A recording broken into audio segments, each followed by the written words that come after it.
현재 일본이 중국의 대만 문제에 개입하면서 이성을 잃은 중국과 일본의 전면전 직전인 일촉즉발의 상황이 펼쳐졌습니다. 그리고 실제로 중국은 일본을 직접적으로 압박하며 즉각 보복에 나섰는데요. 하지만 이렇듯 중국의 공격적인 태도로 일본 국민들의 불안이 극에 달하자 일본의 다카이치 총리는 이러한 혼란스러운 국가적 위기를 외부의 공공의 적을 만듦으로써 극복하려는 시도를 했습니다. 그리고 일본 총리의 결정은 중국보다는 만만한 한국을 건드는 거였죠. 바로 독도 문제를 들먹이며 다케시마는 일본의 땅이니 당장 내놓으라는 망언을 했던 것입니다. 그리고 다카이치 총리가 독도 문제를 언급하자마자 일본의 시간은 그대로 멈추고 맙니다. 동시에 그동안 일본이 일궈왔던 모든 것은 한국으로 넘어가는 충격적인 결과가 벌어지고 말았죠. 그렇다면 도대체 일본 총리의 망언이 왜 일본의 자충수가 되어 오히려 일본이 괴멸당하고 한국이 모든 이익을 얻게 되었던 것일까요? 안녕하세요. 제 이름은 미나가와 사토루입니다. 저는 일본 국가전략연구센터의 선임 전략분석관으로 근무하고 있습니다. 그날 아침 국가위기대응 회의실에 들어섰을 때 저는 이미 방안에 가득 찬 잘못된 승리감 같은 것을 느낄 수 있었습니다. 고위 관료들은 누구보다 큰 목소리로 서로를 칭찬하며 마치 일본이 잃어버렸던 리더십을 단번에 되찾은 것처럼 떠들어대고 있더군요. 세계가 다시 일본을 주목하고 있다고 스스로 확신하는 모습이었습니다. 그럼 아라모리 테치야 차관님부터 말씀하시죠. 진행자가 말하자 그는 지나치게 자신감에 찬 표정을 지으며 자리에서 일어났습니다. 대만 유사시 개입 선언은 일본의 권위를 완전히 되살렸습니다. 그는 확신에 찬 목소리로 말했습니다. 저희의 결의가 중국에도 충분히 전달되었습니다. 이제 중국은 우리의 입장을 이전처럼 가볍게 보지 못할 것입니다. 일본이 중국을 가만두지 않을 것임을 대대적으로 선포했으니까요. 제가 말할 틈도 없이 시즈하라 미야코 분석관이 몸을 앞으로 내밀며 활기찬 표정으로 덧붙였습니다. 중국은 이제 일본을 시험하지 못할 겁니다. 지금이야말로 일본이 동아시아 균형을 다시 쥘 순간입니다. 전 세계가 일본의 재부상을 지켜보고 있습니다. 그들의 목소리는 점점 더 높아졌고 말 한마디 한마디가 현실과는 점점 멀어지는 것을 저는 분명히 느꼈습니다. 저는 묵묵히 그 모습을 지켜보았지만 마음속에서는 점점 불안이 쌓여갔습니다. 그들의 말은 우리가 처한 상황을 정확히 반대로 이해하고 있다는 명백한 증거였습니다. 잠시 후 진행자가 제 쪽으로 시선을 돌렸습니다. 미나가와 분석관님, 국제사회의 반응을 분석하셨다고 들었습니다. 의견을 말씀해 주시죠. 순식간에 방안이 조용해졌습니다. 모두가 제가 긍정적인 평가를 내놓기를 기대하고 있었습니다. 부끄럽지만 현실을 부정하고 일본에 대한 이빠른 말만 하는 게 지금의 한심한 일본의 현실이거든요. 그러나 저는 조용히 그리고 단호하게 말했습니다. 일본은 떠오르고 있는 것이 아닙니다. 일본은 지금 무너지고 있습니다. 방안을 가득 채우던 공기가 순간 얼어붙었습니다. 아라모리 차관이 당황한 듯 되물었습니다. 무너지고 있다니요. 그건 너무 극단적인 표현 아닙니까? 설명해 보시죠. 미나가와 분석관. 저는 천천히 숨을 들이쉬고 목소리를 안정시켰습니다.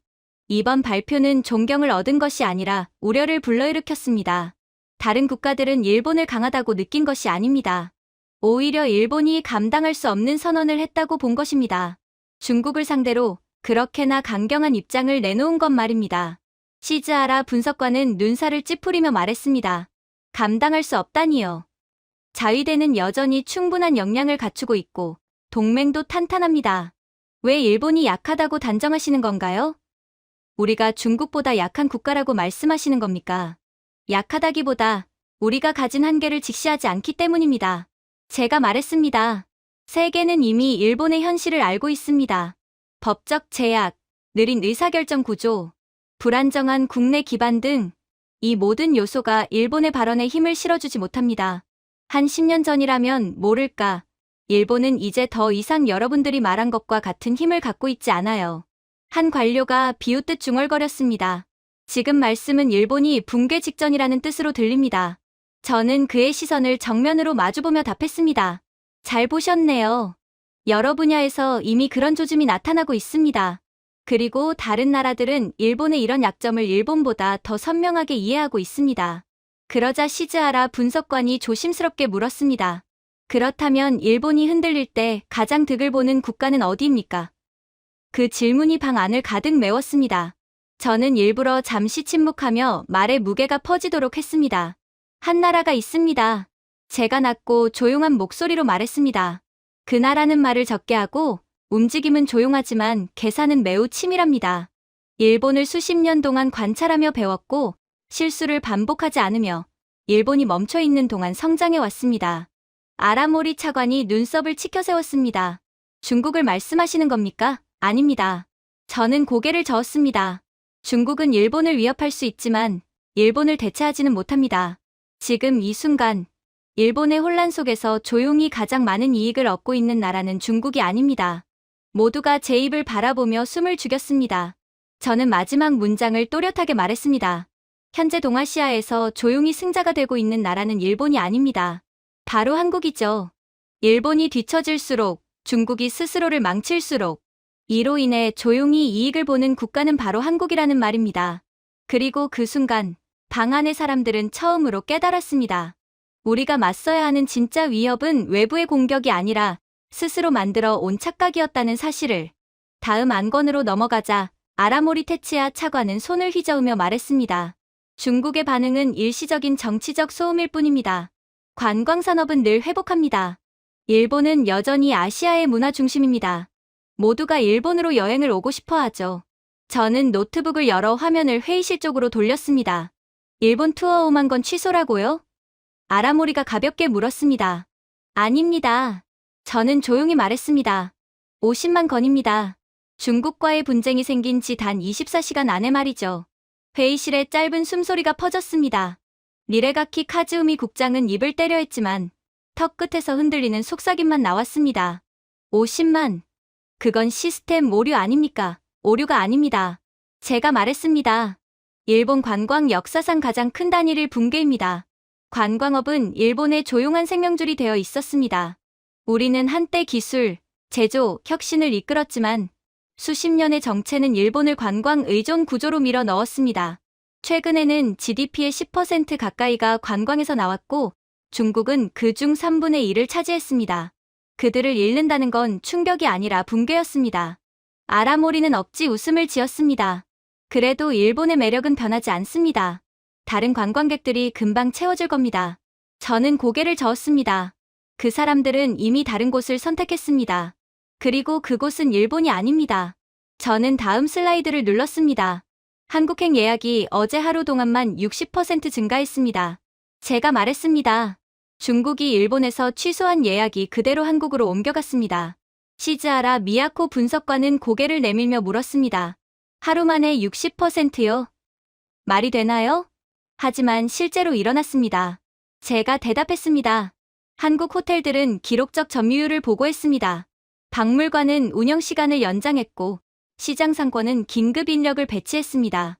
게스트하우스조차 몇 주간 예약이 꽉 찼습니다. 수치는 명확했습니다. 일본이 잃은 것을 한국이 그대로 흡수했습니다. 아라모리는 얼굴을 찡그렸습니다. 하지만 왜 하필 한국입니까? 대만이나 싱가포르, 태국도 있는데 저는 충분히 예측했던 질문이라는 듯 고개를 끄덕였습니다. 이번 사태의 촉발은 일본 단독이 아니라 중일 외교 악화 때문입니다. 그리고 전 세계 여행객, 특히 아시아 여행객들은 긴장 지역을 피합니다. 저는 주요 여행 플랫폼의 설문 데이터를 보여줬습니다. 여행객들은 예측 가능성을 원합니다. 정치적 분쟁이 있는 지역은 피합니다. 지금 일본은 불편한 국가, 혹시 모를 변수로 보이고 있습니다. 반면 한국은 안정적이며 서비스 접근성도 높습니다. 더 염려되는 것은 만약 이 관광객들이 한국에서 긍정적인 경험을 하고 돌아간다면 이들은 다시는 일본을 찾지 않고 그대로 한국만을 방문하게 될 거란 말입니다. 잠재적 손실도 막대하다는 거죠. 니레가키 국장은 침을 삼키며 물었습니다. 그럼 세계가 우리를 위험하다고 보는 겁니까? 위험하다기보다는 번거롭고 불편하다고 보는 것입니다. 이미 한국의 문화력이 높아진 이상 전 세계 사람들에겐 한국이라는 새로운 매력적인 선택지가 생겼어요. 한국은 기존에는 관심조차 못 받던 국가였지만 지금 상황은 완전히 다르거든요. 그러니 지금의 일본의 불안정성은 이러한 한국이라는 매력적인 선택지를 선택하도록 강요하게 되면서 한국의 이익을 안겨다주고 있다는 말입니다. 제가 답했습니다. 수백만 명이 한국을 선택하는 이유라는 것이죠. 저는 구체적 예시들을 보여줬습니다. 일본 여행 생중계를 준비하던 중국 인기 여행 BJ는 전격적으로 일본 일정을 취소하고 부산으로 날아갔습니다.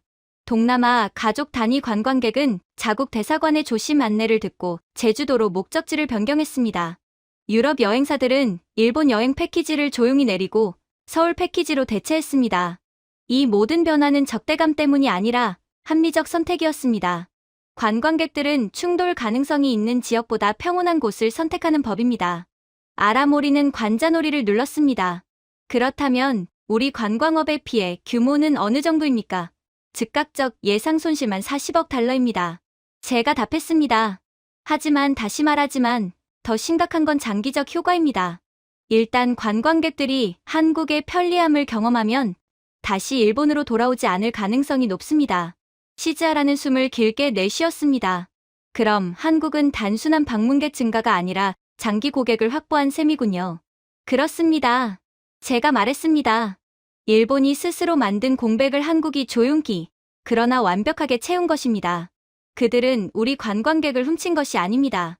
우리가 밀어냈고 한국은 빈자리를 정확히 채웠을 뿐입니다. 그제야 회의실은 처음으로 진짜 침묵에 잠겼습니다. 그 침묵은 불쾌함도 방어심도 아닌 충격이었습니다. 그리고 저는 깨달았습니다.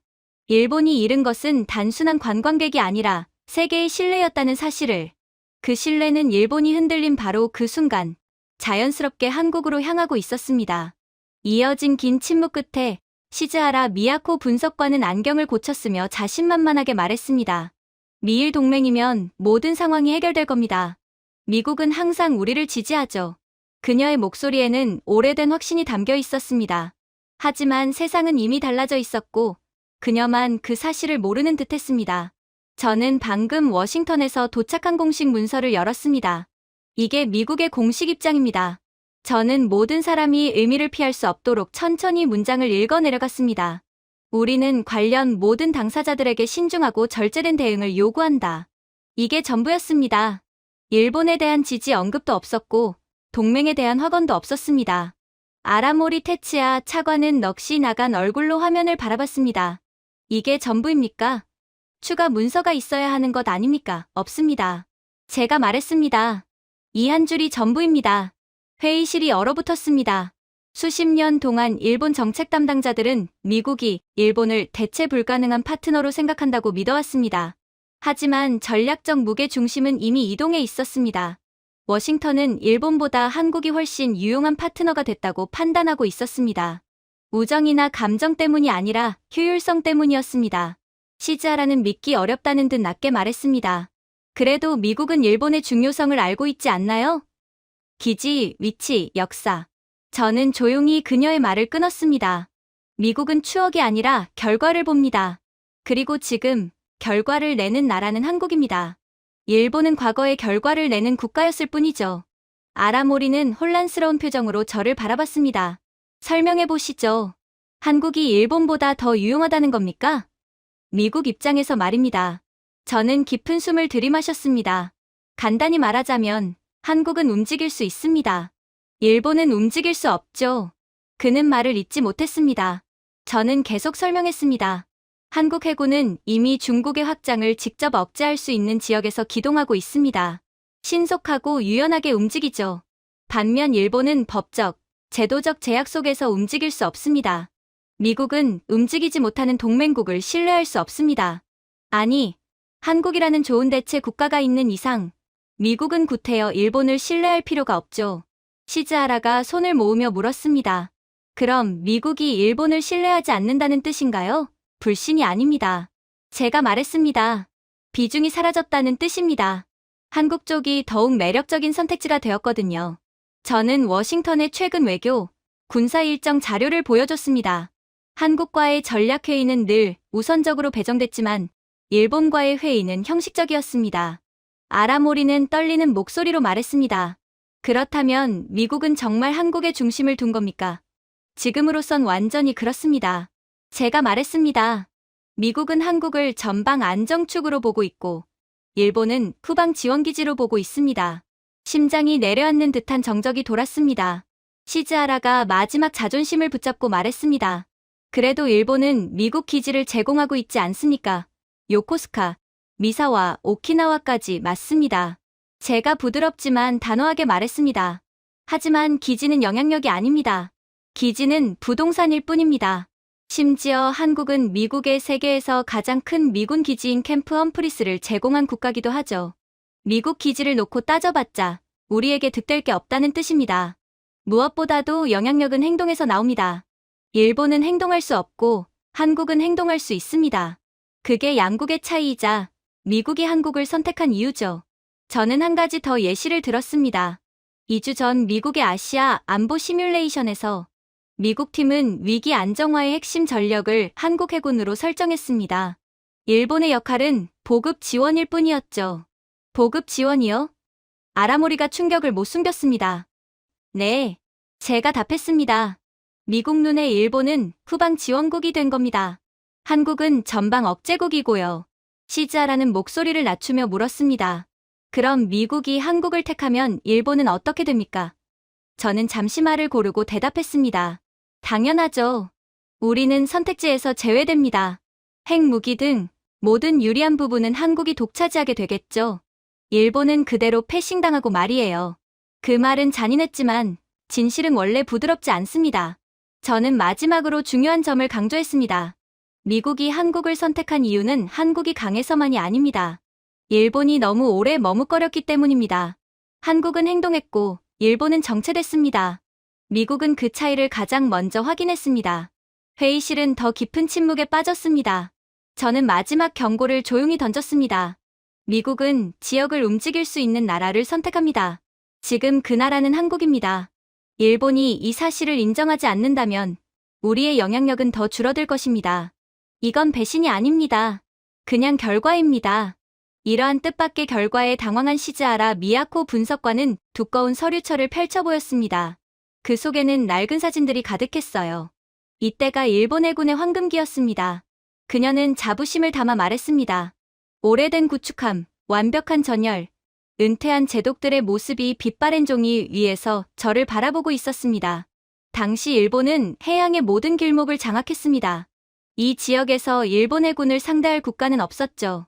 그런데 지금은 그 추세가 완전히 한국 쪽으로 넘어갔단 말입니까? 저는 천천히 고개를 끄덕였습니다. 그랬죠. 그때는 말입니다. 그리고 저는 최신 자료가 담긴 문서를 테이블 위에 올렸습니다. 깔끔한 그래픽, 최신 함대 수치, 해양 작전 평가가 담긴 보고서였습니다. 하지만 지금 상황은 다릅니다. 아라모리 테치야 차관이 눈살을 찌푸렸습니다. 이 숫자들 과장된 것 아닙니까? 과장이 아닙니다. 제가 말했습니다. 이건 현재입니다. 일본은 과거 속에 살기 때문에 눈을 감느라 외면하고 있던 현실 말이죠. 그는 첫 줄을 읽으며 얼굴이 굳어갔습니다. 한국이 최신형 이지스 구축함을 세 척 운용한다고요? 맞습니다. 제가 대답했습니다. 겉보기에는 일본 함정과 비슷해 보이지만 소프트웨어와 반응 속도는 비교가 되지 않습니다. 한국 구축함은 다중 위협 상황에서 일본보다 약 30% 빠른 대응을 보인다는 평가가 있습니다. 시즈하라가 반박하듯 말했습니다. 속도가 전부는 아닙니다. 알고 있습니다. 제가 말했습니다. 그래서 한국은 잠수함전 능력에 집중했습니다. 제가 다음 슬라이드를 넘기자 한국의 잠수함 현대화 데이터가 화면을 채웠습니다. 조용한 추진 시스템, 고성능 소나, AI 기반 표적 분석, 정돈된 수치들이 일본보다 10년 이상 앞선 현실을 보여주고 있었습니다. 아라모리가 비웃으며 말했습니다. 한국이 핵 추진 기술을? 말도 안 됩니다. 트럼프가 그걸 진짜로 승인했다고 해도 그들이 그걸 개발해내는 데는 많은 시간이 걸릴 거예요. 저는 잠시 숨을 고르고 기밀 분석 자료를 공개했습니다. 한국은 회색지대 전략을 사용했습니다. 국제 규범을 어기지 않으면서도 핵 추진 기술을 확보하는 절묘한 방식입니다. 즉, 이들은 이미 모든 준비가 되어 있어요. 그리고 이번 트럼프의 한국 핵 추진 잠수함 허용은 그저 그동안 한국을 가로막았던 댐에 물꼬만 튼 것일 뿐이죠. 한국의 기술력은 이미 차고 넘치는 수준이었으므로 이제 폭발할 듯 터져나오는 물처럼 한국의 기술력은 세계에서 가장 강력한 핵 추진 잠수함을 곧바로 만들어낼 것입니다. 시즈하라가 숨을 삼키며 말했습니다. 그럼 한국은 사실상 핵잠수함을 합법적으로 개발했다는 말입니까? 그렇습니다. 제가 대답했습니다. 그리고 더 중요한 사실은 미국이 우리에겐 아무 말도 하지 않았다는 점입니다. 아라모리의 얼굴에서 피가 가시는 듯 했습니다. 그러니까 미국은 일본의 핵 추진 잠수함은 승인하지 않으면서 한국만은 승인해줬다는 겁니까? 저는 그저 아무 말 없이 워싱턴의 방문 기록 자료를 보여주었습니다. 한국이 잠수함 계획을 발표했을 때 미국은 어떤 비판도 하지 않았습니다. 오히려 미 해군 고위 지휘관들이 부산으로 찾아가 조선소를 둘러봤죠. 그러나 일본도 한국처럼 핵 추진 잠수함에 대한 승인을 요구했을 때 미국은 그저 대답조차 하지 않고 회의를 종료해버렸죠. 그 행동이 많은 걸 말해주고 있었습니다. 미국은 해양 안정의 중심을 한국으로 보고 있다는 사실을, 그리고 그 사이 일본은 아무런 신호도 받지 못한 채 기다리고만 있다는 사실을 말이죠. 아라모리가 억지로 태어난 척 말했습니다. 그래도 일본이 보유한 함정수가 더 많지 않습니까? 맞습니다. 제가 부드럽지만 단호하게 말했습니다. 하지만 너무 늙었습니다. 저는 일본 함정의 평균 선령을 보여주었습니다. 일본 구축함의 절반이 이미 25년 이상 사용된 기체였습니다. 유지비는 계속 늘고 최신화는 계속 늦춰졌습니다. 시즈하라가 낮게 중얼거렸습니다. 한국은 함정이 더 새롭군요. 평균적으로 10년 이상 더 최신입니다. 그리고 10년이라는 세월이 무색하게 훨씬 더 최첨단이죠. 마치 30년은 앞서 있는 것 같아 보일 정도로요. 제가 말했습니다. 그리고 시스템 통합 수준도 일본보다 훨씬 앞섰습니다. 일본 함정은 불완전한 전송 체계 때문에 표적 정보를 실시간 공유하기 어려웠습니다. 반면 한국은 초연결, 기반 전투 시스템으로 데이터를 거의 순간적으로 교환할 수 있었습니다. 아라모리가 힘없이 물었습니다. 그럼 해상에서 한국이 더 빨리 대응할 수 있다는 겁니까? 모든 상황에서 그렇습니다. 압도적이죠. 저는 국제연구기관의 시뮬레이션 결과도 보여줬습니다. 동일한 규모의 함대를 가정한 가상 전투에서 한국 해군은 위협을 40% 빠르게 포착하고 통신을 2배 이상 안정적으로 유지했으며 작전 목표를 훨씬 효율적으로 달성했습니다. 시즈하라는 말했습니다. 우리가 진 게 아니라 애초에 상대가 안 됐군요. 그리고 저는 가장 무거운 슬라이드를 보여주었습니다. 지역별 해양 영향력 지수였습니다. 수십 년 동안 일본이 1위를 지켜왔던 그래프였습니다. 하지만 최신 지표에서 1위는 한국이었습니다. 아라모리는 답을 찾지 못한 표정으로 물었습니다. 도대체 어떻게 이런 일이, 한국은 멈추지 않았고 일본은 멈췄기 때문입니다. 제가 조용히 말했습니다. 한국은 모든 시스템을 업그레이드했습니다. 일본은 이유만 찾았습니다. 한국은 움직였고 일본은 고민했습니다. 시즈하라는 마지막 자존심처럼 말했습니다. 그래도 일본 전체를 한국이 압도하지 못했을 겁니다. 이미 압도했습니다. 제가 말했습니다. 일본이 약해서가 아니라 한국이 너무 강하기 때문입니다. 그리고 저는 끝내기 전에 한 가지 사실을 덧붙였습니다. 이제 한국은 더 이상 육군 중심 국가가 아닙니다. 해군에서도 지역 주도권을 쥐었습니다. 미국도 이를 인정했습니다. 아라모리는 입술을 떨며 물었습니다. 그럼 일본은 해양 주도권을 잃은 겁니까? 저는 천천히 고개를 끄덕였습니다. 주도권뿐 아니라 존재감도 잃고 있습니다. 핵 추진 잠수함으로 모든 상황이 종료되었어요. 가망이 없는 상황입니다. 그제야 아무도 반박하지 않았습니다. 그들은 처음으로 인정했습니다. 일본이 해양 강국이라 믿던 시대는 이미 끝났고 바다는 이제 한국의 편에 서 있다는 사실을 말이죠. 그렇게 회의실에서 긴장된 검토 회의를 진행하던 중 충격적인 사건이 발생하게 됩니다. 한 젊은 직원이 급히 뛰어들어왔습니다. 그의 목소리는 떨리고 있었죠. 긴급 속보입니다. 중국 무장선박 세척이 센카쿠 해역을 포위했습니다. 순간 방 안의 시간이 멈춘 듯 조용해졌습니다. 공조기 소리마저 멈춘 것처럼 느껴질 정도였습니다. 아라모리 테치야 차관이 자리에서 벌떡 일어섰습니다. 해상보안청 즉각 출동. 해상자위대는 대기 명령을 준비하라. 그의 목소리는 위험을 담고 있었지만 현실은 아무도 움직이지 않는 상황이었습니다. 한 관리가 조심스럽게 말했습니다. 차관님, 해상보안청은 무장선박에 대응하려면 추가 승인이 필요합니다. 다른 관리가 덧붙였습니다. 그리고 자위대 출동은 국회 승인 없이는 불가능합니다. 수시간은 걸립니다. 아라모리의 얼굴이 굳었습니다. 수시간. 그런데 중국은 이미 우리 해역 안에 있습니다. 지금 그걸 기다리고 있을 시간이 없다고요. 저는 낮고 차분하게 말했습니다. 중국은 그걸 알고 왔습니다. 일본의 구조적 한계를요. 그래서 침범한 겁니다. 대형 스크린에서는 중국 선박들이 더 가까이 접근하며 공격적인 메시지를 송출하고 있었습니다. 중국 측 확성기에서는 일본의 약한 주권을 조롱하는 왜곡된 목소리가 울렸습니다. 그들은 일본 순시선을 향해 고출력 탐조 등을 비추며 승무원들을 고의적으로 눈부시게 했습니다. 그야말로 악랄한 행동이었고 노골적인 압박과 협박이었습니다. 시즈하라 미야코 분석관이 입을 손으로 막으며 말했습니다. 우리가 절대 반응할 수 없는 걸 알고 일부러 자극하는 거군요. 맞습니다. 제가 말했습니다. 중국은 일본의 무기력함을 기록하려고 온 것입니다. 우리의 무능력을 전 세계에 공개함으로써 우리에게 보복을 가할 의도죠. 곧이어 또 다른 조롱 섞인 메시지가 개방 채널로 흘러들어왔습니다. 응답해보시지요. 일본. 아니면 늘 그렇듯 아무 말도 하지 마십시오.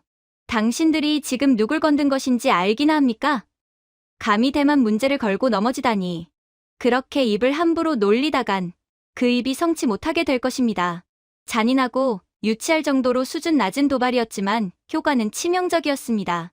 그들은 일본 체계가 얼마나 망가져 있는지 정확히 알고 있었습니다. 아라모리는 주먹을 꽉 쥐었습니다. 그래도 뭔가 해야 하지 않습니까?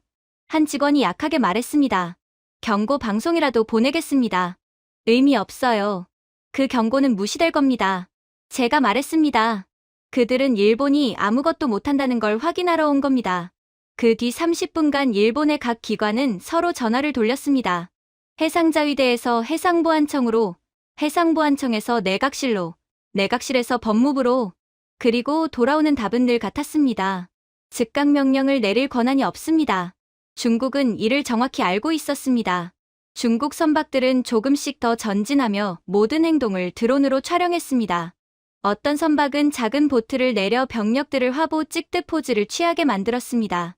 그야말로 일본을 조롱하는 연출이었습니다.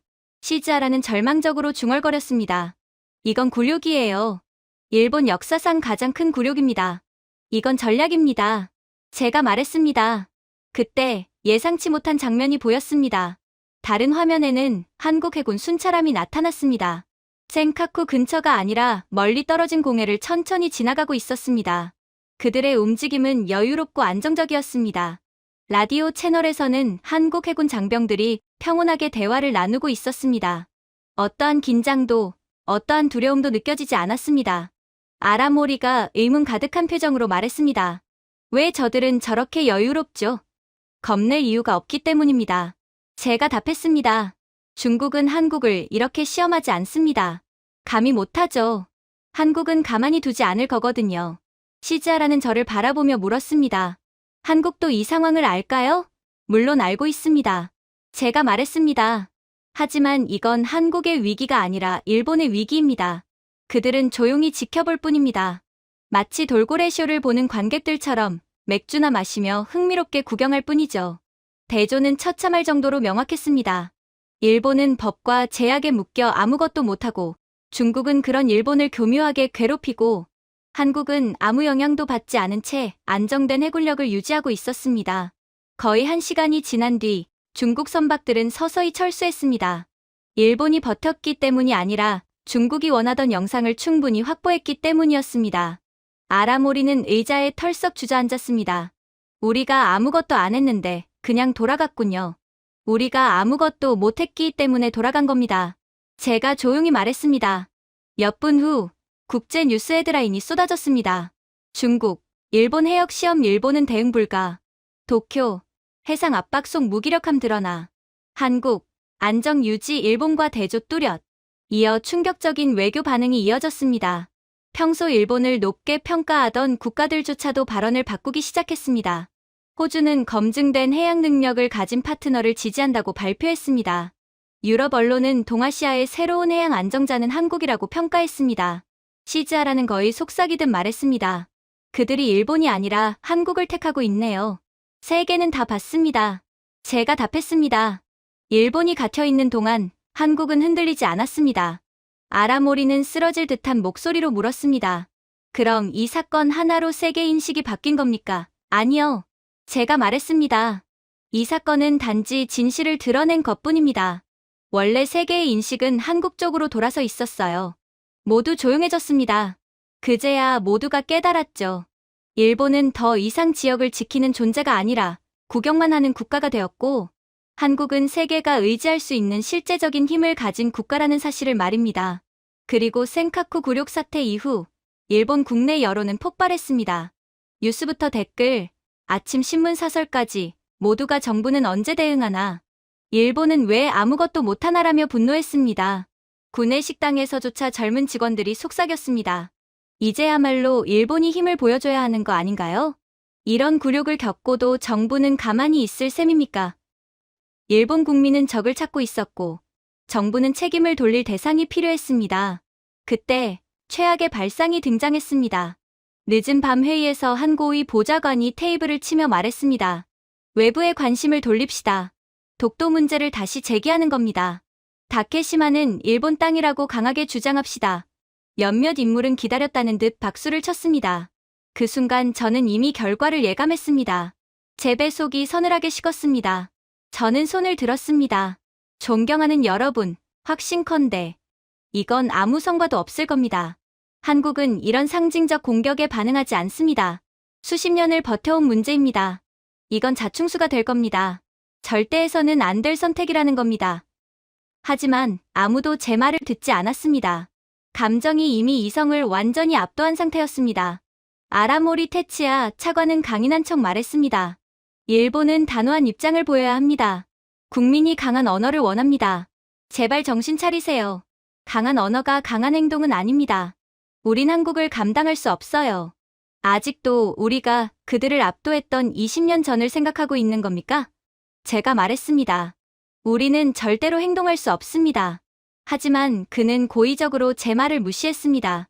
외무성은 즉시 영토 관련 강경 성명을 준비하십시오.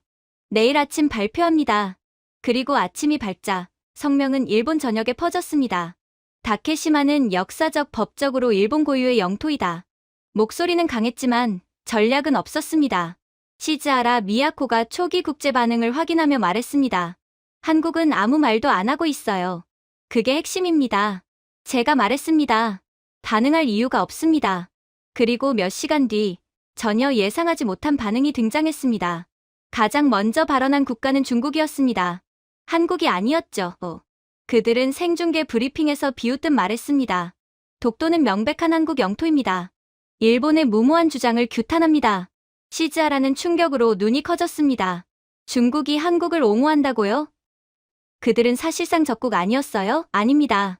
제가 말했습니다. 그들은 일본을 공격하는 겁니다. 도구가 독도일 뿐이죠. 다음은 미국이었습니다. 일본 정부는 떨리는 심정으로 기다렸습니다. 어쩌면 중립적 논평이라도 해줄 거라 기대했을지 모릅니다. 하지만 워싱턴은 아무 말도 하지 않았습니다. 단 한마디도. 그 침묵은 중립이 아니라 정리된 사안이라는 메시지였습니다. 아라모리가 중얼거렸습니다. 왜 미국은 아무 말도 하지 않는 겁니까? 이 문제는 이미 끝났기 때문입니다. 제가 말했습니다. 일본만 모르고 있을 뿐입니다. 유럽 언론들도 분석을 시작했습니다. 한 헤드라인은 이렇게 적혀 있었습니다. 독도 역사와 힘이 인정한 한국의 섬. 또 다른 기사에는 이렇게 쓰여 있었습니다. 한국의 침착한 대응이 성숙함을 보여주고 일본의 성명은 오히려 동맹을 멀어지게 한다. 바로 그때 미레가키 카즈우미가 새 시장 데이터를 들고 뛰어왔습니다. 엔화가 또 떨어졌습니다. 투자자들이 일본이 불필요한 외교 갈등을 만들었다고 합니다. 일본 정부가 무능하다며 전부 도망가고 있어요. 저는 천천히 고개를 끄덕였습니다. 왜냐하면 이건 외교 문제가 아니라 국내 정치 홍수였으니까요. 그제서야 한국이 간단한 공식 입장을 발표했습니다. 독도는 역사적, 법적으로 대한민국 영토입니다. 추가 논의는 필요하지 않습니다. 분노도 도발도 없었습니다. 그저 안정감 있는 한 문장이었습니다. 아라모리는 의자에 힘없이 기대며 말했습니다. 한국은 왜 이렇게 여유롭죠? 여유로울 힘이 있으니까요. 제가 말했습니다. 이게 바로 강함의 태도입니다. 그들은 이제 우리를 경쟁자로 쫓아보지 않고 저 밑에 있는 대응할 가치조차 없는 국가로 여기고 있다는 것을 보여주고 있는 거예요. 저는 화면으로 여러 문서를 보여주었습니다. 조선시대 고지도, 1800년대 일본 지도 속 독도는 울릉도 부속 섬 표기, 그리고 전후 연합군 지침 속 독도는 한국 행정권이라는 기록들. 역사는 명확합니다. 제가 말했습니다. 독도는 현대분쟁 이전부터 한국 땅이었습니다. 그러나 그간 일본이 한국보다 훨씬 더 영향력이고 강력한 파워를 가졌기에 세계는 우리 편을 들어줬죠. 우리에게 잘 보이기 위해서요. 하지만 현재는 한국이 일본보다 강국이기 때문에 국제사회는 힘의 현실까지 함께 고려합니다. 한국 쪽으로 몸을 돌린 거죠. 시즈하라가 조용히 물었습니다. 그럼 다른 나라들도 실제로 그렇게 보는 건가요? 이젠 그렇습니다. 애초에 그들에겐 독도가 어느 나라의 땅인지는 중요하지 않아요. 그저 힘의 논리로 자신들의 국익에 도움이 되는 편을 드는 거였죠. 제가 대답했습니다. 그리고 한국은 더 이상 약소국이 아닙니다. 해군, 경제, 외교, 모든 측면에서 일본보다 신뢰받고 있습니다. 자, 이젠 그들이 어떤 선택을 내릴까요? 그들이 독도를 한국의 땅이라고 하는 게 그들의 국익에 도움이 될까요? 아니면 일본의 땅이라고 주장하는 게 나을까요? 국제기구들은 연달아 성명을 냈습니다. 어떤 국가는 대한민국의 확립된 시료 지배를 지지한다고 밝혔고, 또 어떤 국가는 독도는 사실상 역사적으로 한국 땅이라고 못 박았습니다. 심지어 과거 일본 편을 들던 국가들조차 이번엔 한국을 칭찬했죠. 아라모리는 눈을 감고 말했습니다. 결국 아무것도 얻지 못했군요. 아니요. 제가 천천히 말했습니다. 얻지 못한 정도가 아닙니다. 이렇습니다. 신뢰도, 영향력도, 국제적 존중도. 이번 사태의 가장 큰 비극은 중국의 조롱도, 미국의 침묵도, 유럽의 평가도 아니었습니다. 가장 큰 비극은 일본이 이 모든 상처를 스스로 만든 자초한 위기였다는 사실이었습니다. 회의가 끝날 때쯤 고위 관료들은 고개를 숙이고 조용히 방을 나갔습니다. 몇 시간 전에 호기로운 표정은 이미 사라지고 없었습니다. 일본은 목소리를 크게 내며 강함을 보여주려 했지만 세계는 오히려 절망적 무능함만 보았습니다.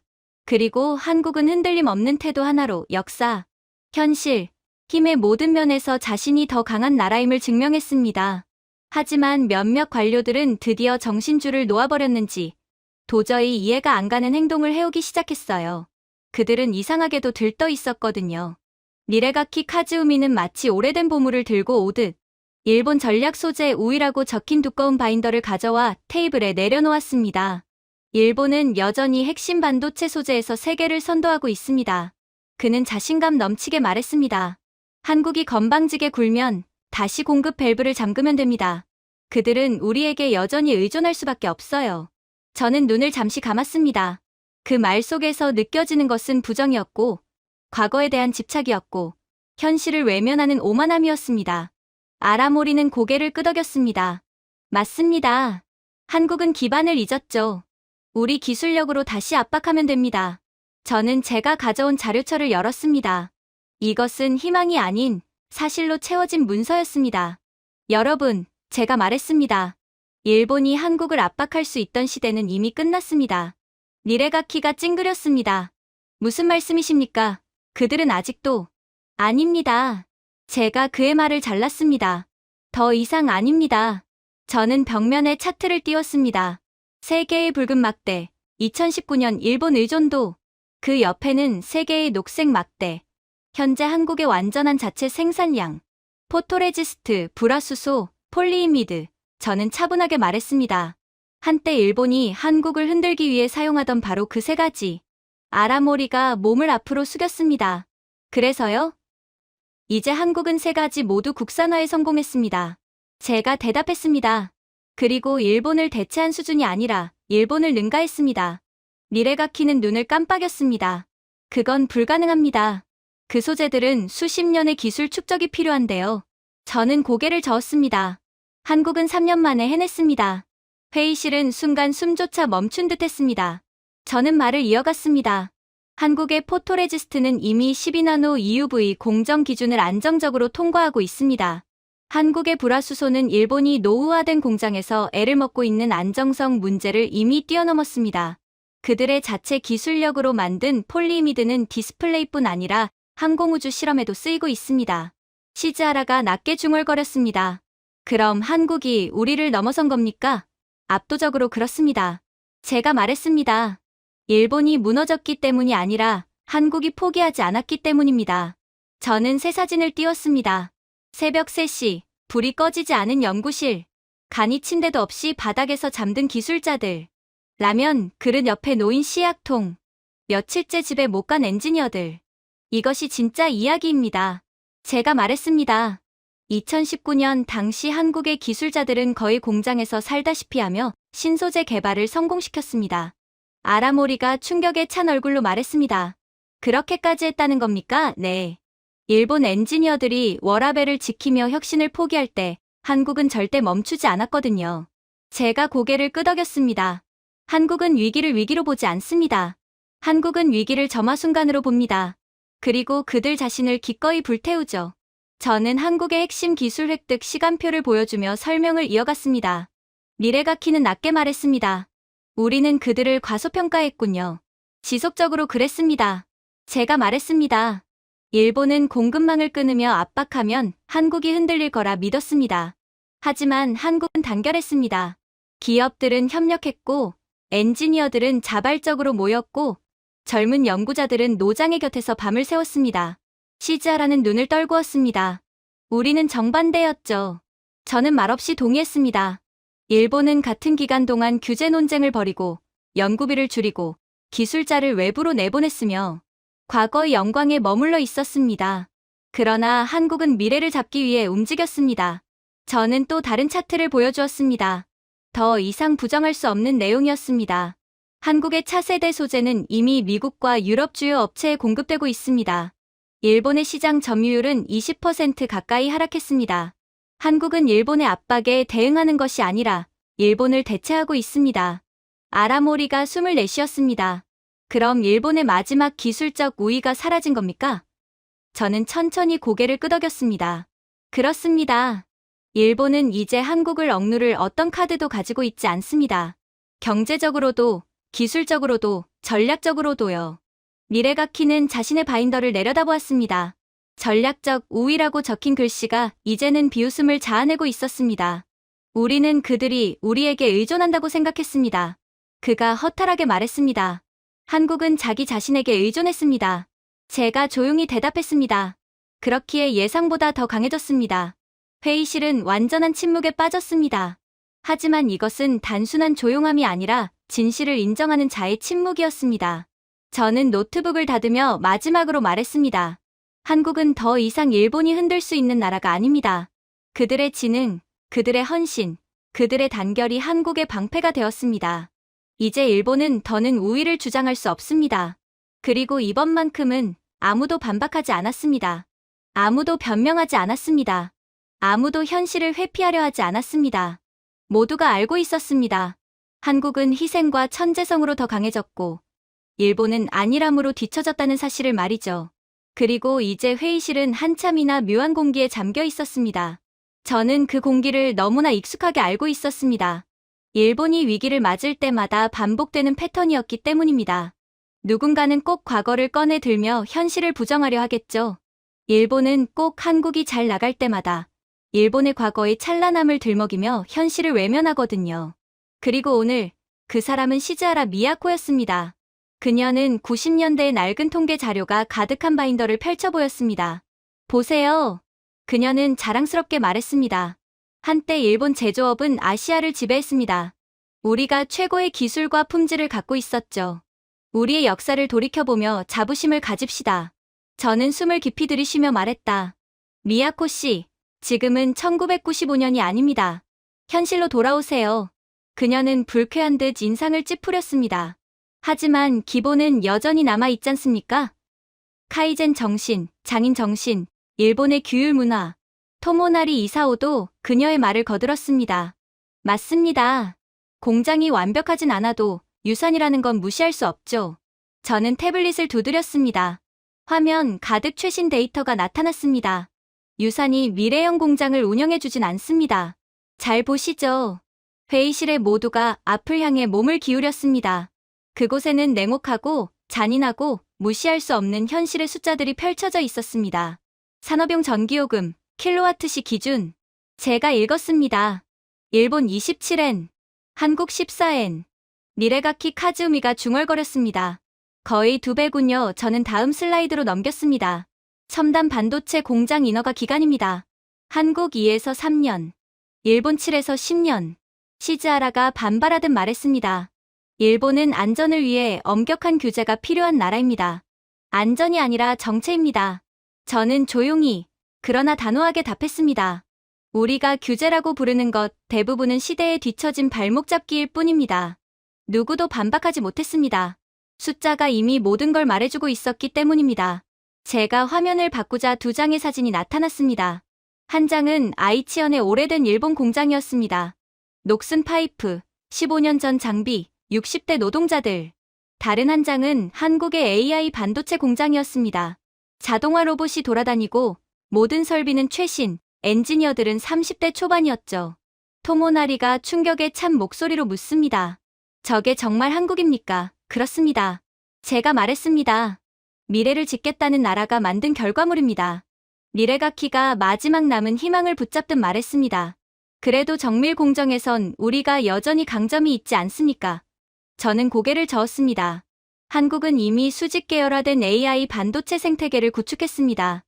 메모리, 컨트롤러, 패키징, 테스트, 전부 AI가 직접 진행합니다. 속도도 빠르고 최적화도 뛰어납니다. 무엇보다도 24시간 진행되죠.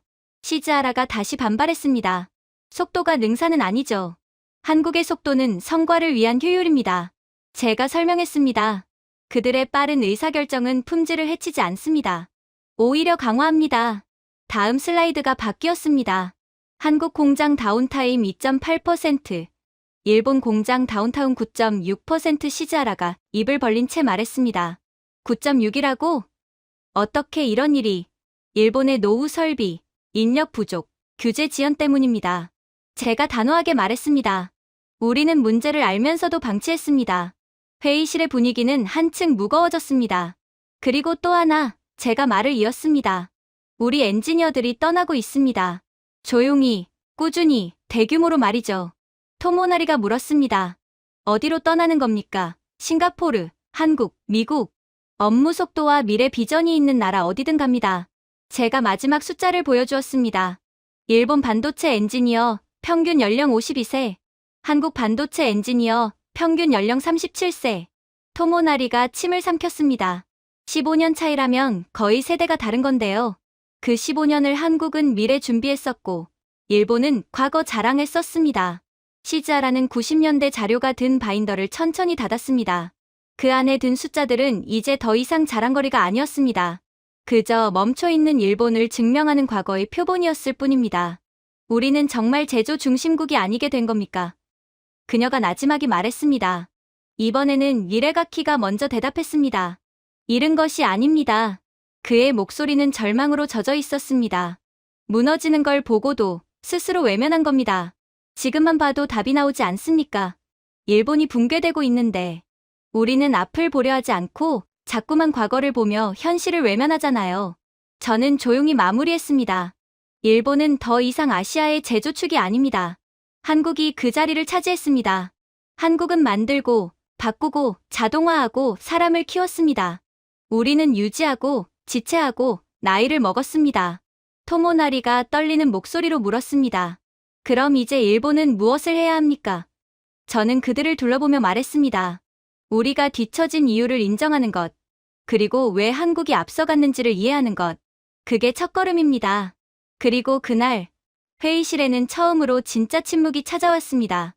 과거의 환상이 아니라 현실을 인정한 사람들의 침묵이었죠. 그러나 이러한 침묵도 잠시, 또다시 충격적인 상황이 터지고 말았어요. 속보가 마치 폭발음처럼 회의실 전체를 뒤흔들었습니다. 긴급 경고 문구가 모든 스크린에 동시에 떠오르며 방 안은 순식간에 얼어붙었습니다.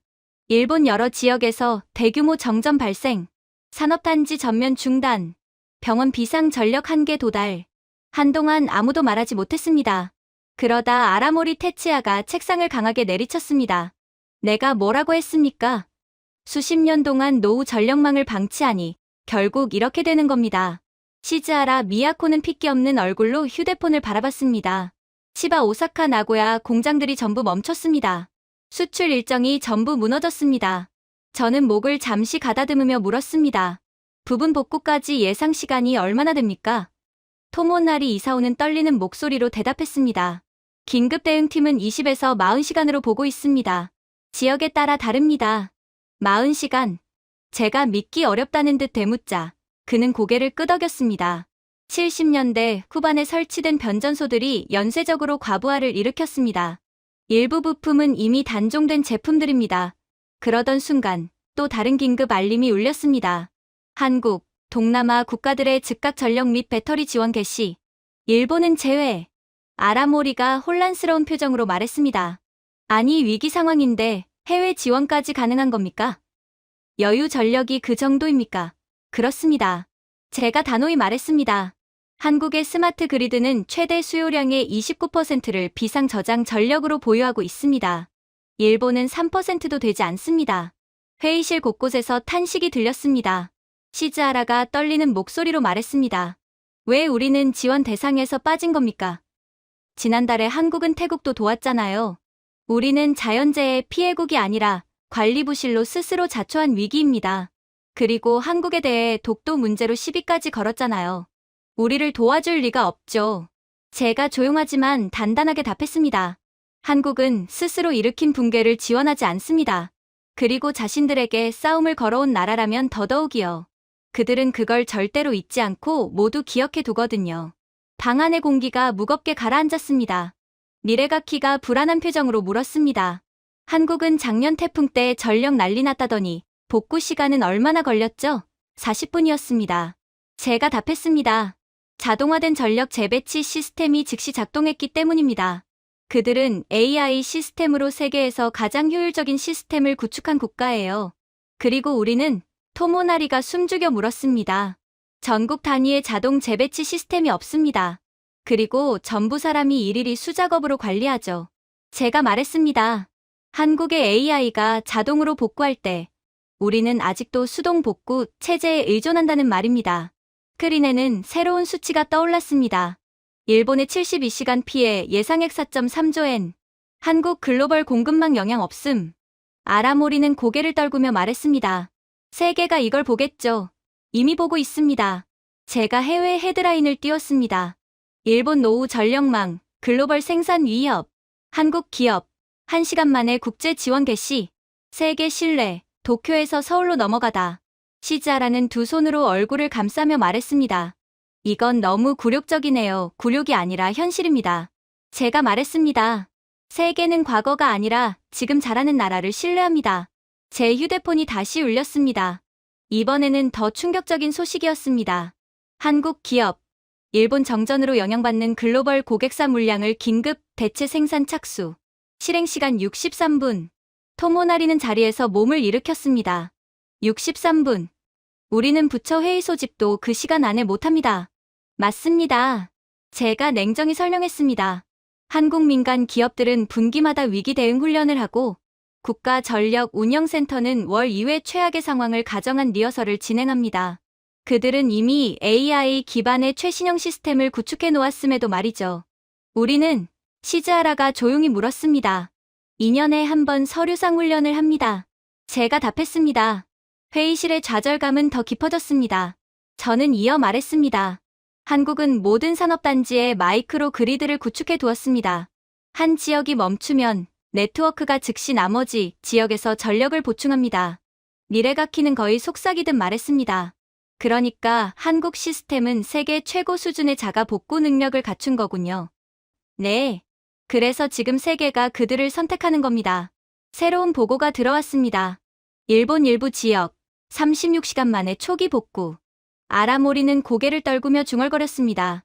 36시간 옛날엔 우리가 위기 대응의 모델이었는데 지금은 경고의 사례로 남겠군요. 그리고 더 굴욕적인 것은 한국이 우리의 그 타이틀을 그대로 빼앗아 갔어요. 저는 방안을 둘러보며 차분히 결론을 말했습니다. 이 정전 사태는 단순한 기술 문제가 아닙니다. 세계는 지금 위기에서 믿을 수 있는 나라가 어디인지 확인했습니다. 아무도 반박하지 않았습니다. 저는 마지막으로 말했습니다. 이번 위기 속에서 한국은 믿고 맡길 수 있는 국가임을 증명했습니다. 그리고 일본은 세계가 가장 우려하는 국가가 되었습니다. 완전히 뒤처진 거죠. 모두의 표정에 새겨진 절망이 그 사실을 증명하고 있었습니다. 하지만 더욱 충격적인 상황은 따로 있었어요. 다음 날 아침부터 이상한 소문이 외교 라인을 타고 퍼지기 시작했거든요. 처음에는 누구도 믿으려 하지 않았고 저조차도 반신반의했습니다.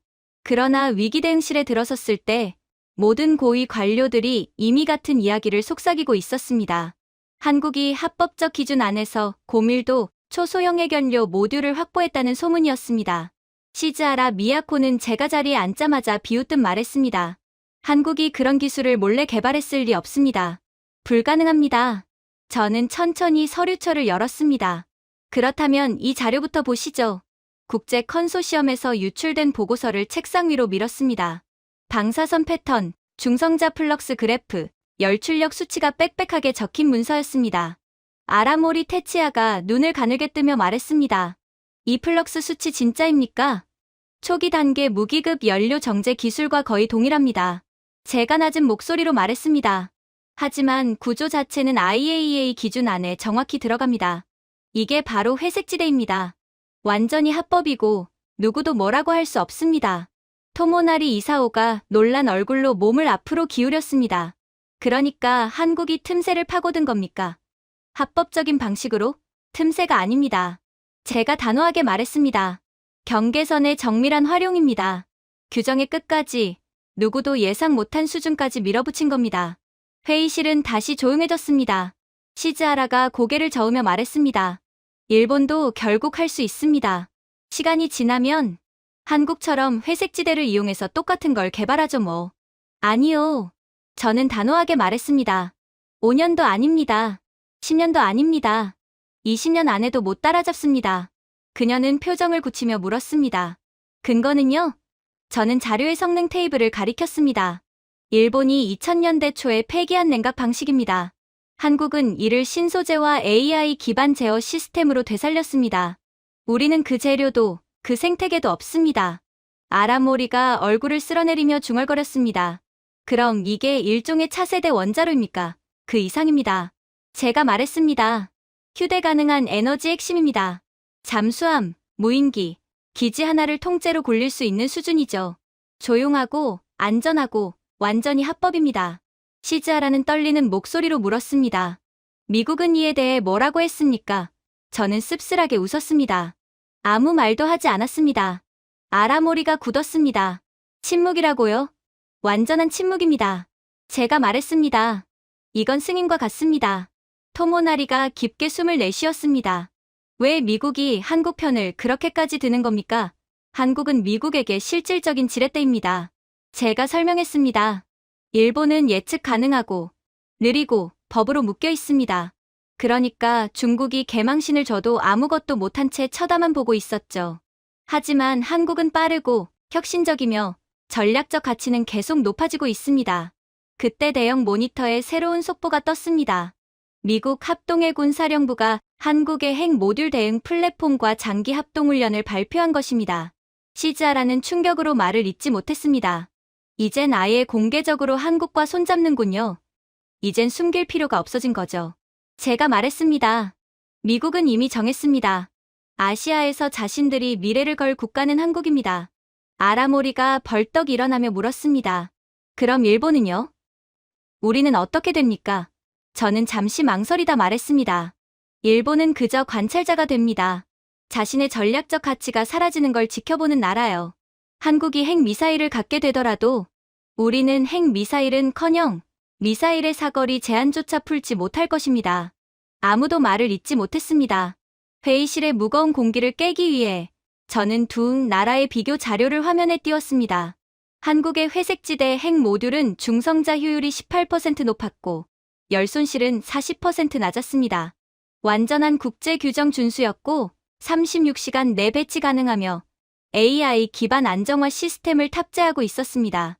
반면 일본은 초소형 원자로 프로그램도 없고 1980년대 냉각 방식에 머물렀으며 한국과는 7에서 10년의 기술 격차가 존재했습니다. 규제 체계도 낡아 있었고 빠른 배치 능력도 전혀 없었기에 가능성 자체가 없었죠.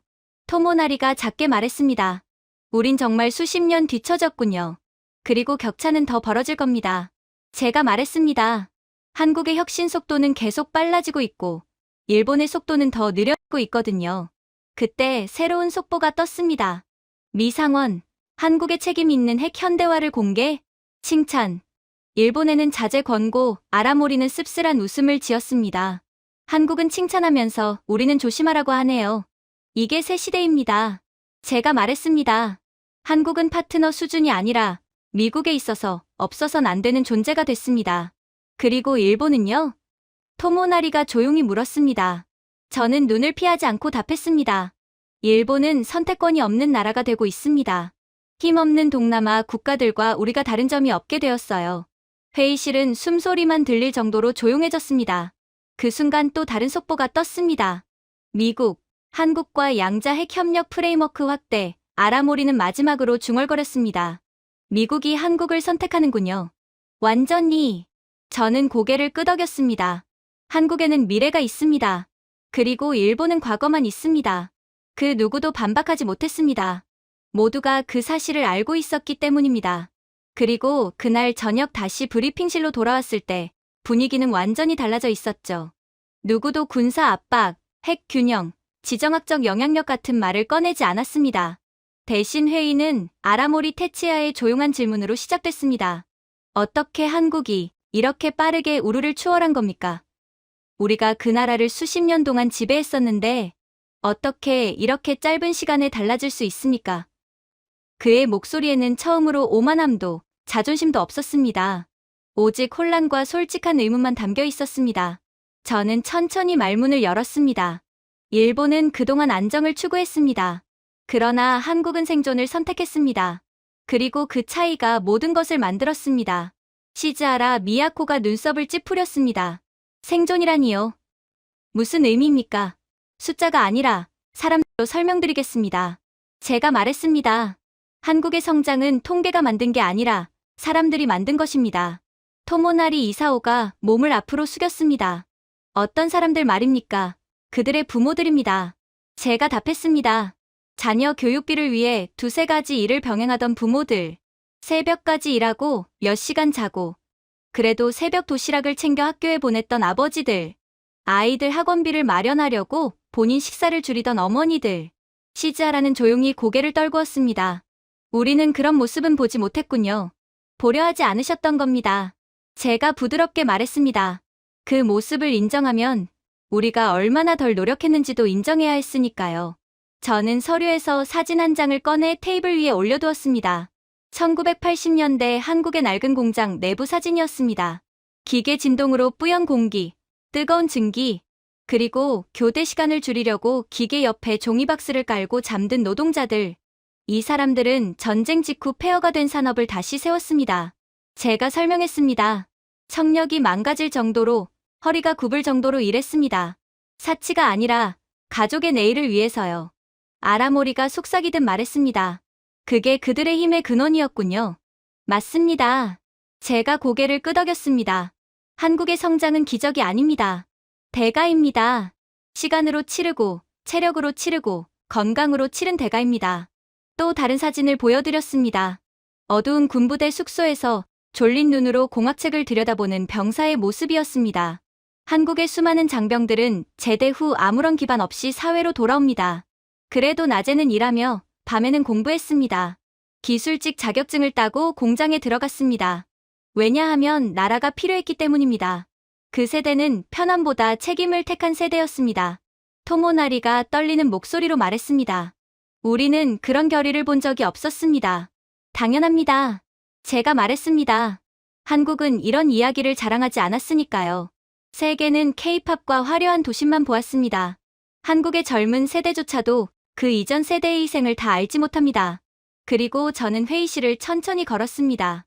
한국의 기술자들 중엔 경제 위기 때 공장 바닥에서 며칠씩 잠을 자며 라인을 지킨 사람들도 있습니다. 단 하루라도 멈추면 주문이 끊기고 회사가 무너질 걸 알았기 때문입니다. 아라모리는 화면에 뜬 한국의 성장 그래프를 한참 바라보았습니다. 그러니까 그들은 정말 몸으로 나라를 일으킨 거군요. 예. 그러니까 우리가 한국을 따라잡지 못하고 그럴 가능성조차 없는 겁니다. 제가 대답했습니다. 한국의 경제, 산업, 기술 그 모든 뿌리는 바로 그 한국인들의 땀과 희생입니다. 그리고 일본인들은 국가와 가족을 위해 그러한 땀과 희생을 해본 적이 없죠. 그게 차이입니다. 시즈하라는 깊은 숨을 내쉬었습니다. 우리는 한국이 운이 좋아서 성장했다고 생각했습니다. 세계가 수요를 만들어줬고 미국이 도와줬고 그 모든 것도 도움이 되긴 했겠지만 제가 말을 이었습니다. 한국이 이룬 것들은 외부의 도움만으로는 결코 불가능한 일입니다. 한국은 뒤처지는 순간 나라가 사라질지도 모른다는 위기감 속에서 살았습니다. 그래서 멈출 수 없었습니다. 회의실 전체가 조용해졌습니다. 토모나리가 조용히 물었습니다. 그렇다면 일본이 뒤처진 이유는 우리가 그런 절박함을 갖지 못했기 때문입니까? 저는 숨을 들이켰다가 천천히 내쉬며 답했습니다. 그렇습니다. 일본은 번영했고 그래서 편안해졌습니다. 그러나 한국은 아직 끝나지 않은 과제를 짊어졌고 그 무게가 그들을 더 강하게 만들었습니다. 아무도 반박하지 않았습니다. 한국은 단순히 성장한 것이 아닙니다. 제가 마지막으로 말했습니다. 한국은 견뎠고 버텼고 결국 이겨냈습니다. 그리고 그 사실을 깨달은 순간 우리 모두는 한국의 성공을 분석하는 것이 아니라 우리 자신의 안일함을 바라보고 있다는 걸 알게 되었습니다. 다음 날 아침 회의실에 들어섰을 때 다른 사람들은 이미 자리에 앉아 저를 기다리고 있었습니다. 그들의 얼굴에는 피로가 묻어 있었지만 그것보다 더 깊은 감정이 보였습니다. 우리는 여전히 한국의 성장의 본질을 완벽히 이해하지 못하고 있다는 깨달음이었습니다. 아라모리 테치야가 제가 앉자마자 조용히 물었습니다. 한국이 희생으로 강해졌다고 하셨죠. 그런데 도대체 어떻게 그런 결의를 가진 겁니까? 어떻게 그렇게 작은 나라가 그토록 버티고 싸울 수 있었습니까? 저는 잠시 숨을 고르고 말했습니다. 그럼 일본이 듣고 싶어 하지 않던 이야기들을 들려드리겠습니다. 한국이라는 나라를 만든 진짜 이야기들입니다. 시즈하라 미야코가 팔짱을 끼며 말했습니다. 또 부모나 기술자 이야기인가요? 아닙니다. 제가 고개를 저었습니다. 이번엔 나라가 무너질 때 그 앞에 서 있던 사람들의 이야기입니다. 토모나리 이사오가 힘을 주어 말했습니다. 전쟁을 말하는 겁니까? 그렇습니다. 제가 답했습니다. 전쟁, 고난, 그리고 부서져도 다시 일어나던 그들의 의지 말입니다. 아라모리가 손짓하며 계속하라는 뜻을 보였습니다. 한국은 세계에서도 드문 나라입니다. 제가 말했습니다. 한 세대 전체가 죽더라도 우리 땅을 지키겠다고 결의했던 나라. 실제로 한국전쟁 당시 수많은 10대들이 나이를 속여서 입대했습니다. 농부들은 군화도 없이 걸어서 지원했고 어머니들은 눈물로 아들을 보내고 혼자서 무너진 집을 다시 일으켰습니다. 시즈하라는 낮은 목소리로 말했습니다. 책으로만 봤는데 이렇게 들으니 다르게 느껴지네요. 실제입니다. 제가 말했습니다. 심지어 그 의지는 베트남 전쟁까지 이어졌습니다. 저는 책상 위에 또 다른 서류를 펼쳤습니다. 한국은 베트남전에 30만 명 넘는 병력을 파병했습니다. 부귀영화를 누리고 싶어서가 아닙니다. 영광 때문도 아닙니다. 당시 한국은 가난했고 외화가 부족했고 경제가 언제 무너질지 모르는 상태였습니다. 누군가는 나서야 했습니다. 토모나리가 입술을 깨물며 말했습니다. 일본은 그런 선택을 한 적이 없죠. 맞습니다. 제가 단호히 말했습니다. 일본은 그 정도의 절박함이 없었습니다. 그러나 한국은 늘 절벽 끝에 서 있었습니다. 뒤로 물러설 수도 누군가에게 의지할 수도 없었습니다. 아라모리가 낮은 목소리로 물었습니다. 그래서 강해진 겁니까? 예. 제가 답했습니다. 희생은 사람을 단단하게 만듭니다. 그리고 단단해진 사람들은 나라를 움직입니다. 저는 사진 한 장을 보여드렸습니다. 진흙탕 속에서 부상당한 베트남 민간인을 등에 업고 이동하는 한국 군인들의 사진이었습니다. 이건 폭력의 이야기가 아닙니다. 제가 말했습니다. 이건 지켜야 한다는 마음이 만든 이야기입니다. 세계는 숫자로 전쟁을 기억합니다. 그러나 한국은 사람으로 전쟁을 기억합니다. 시즈하라의 목소리가 흔들렸습니다. 그리고 일본은 전쟁을 일으킨 국가죠. 그리고 그 이후 비겁하게 위험을 피했습니다. 제가 조용히 말했습니다. 안정을 택했고 편안함을 택했고 희생 없이도 살아갈 수 있는 길을 택했습니다. 그러나 한국은 선택지가 없었습니다. 토모나리가 고개를 숙였습니다. 우리는 그만큼 절박하지 않았군요. 맞습니다. 제가 말했습니다. 절박함이 없으면 속도가 나올 수 없습니다. 한국은 한 번도 느슨해진 적이 없었습니다. 저는 이어 말했습니다. 한국은 식민지를 겪었고, 전쟁을 겪었고, 기아를 겪었고, 독재를 겪었고, IMF까지 겪었습니다. 그러나 그때마다 우리 아이들만큼은 살게 해야 한다는 마음이 그들을 일으켜 세웠습니다. 이건 정책이나 기술의 문제가 아닙니다. 이건 의지의 문제였습니다. 아라모리는 화면을 오래 바라보며 말했습니다. 한국은 정말 하나하나 일궈낸 나라였군요. 그렇습니다. 제가 말했습니다.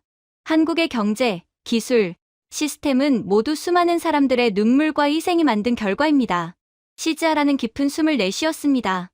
일본은 절대 따라갈 수 없겠네요. 절대 따라갈 수 없습니다. 그런 경험이 아예 없거든요. 그런 경험을 건너뛸 수는 없는 법입니다. 마치 기초공사를 단단하게 해놓지 않은 건물과 같죠? 이 상태에서 더 높은 층을 건설하다간 건물 자체가 폭삭 무너지고 말 겁니다. 제가 단호히 말했습니다. 희생은 흉내낼 수 있는 게 아닙니다. 경험해야만 얻을 수 있는 것입니다. 토모나리가 조용히 말했습니다.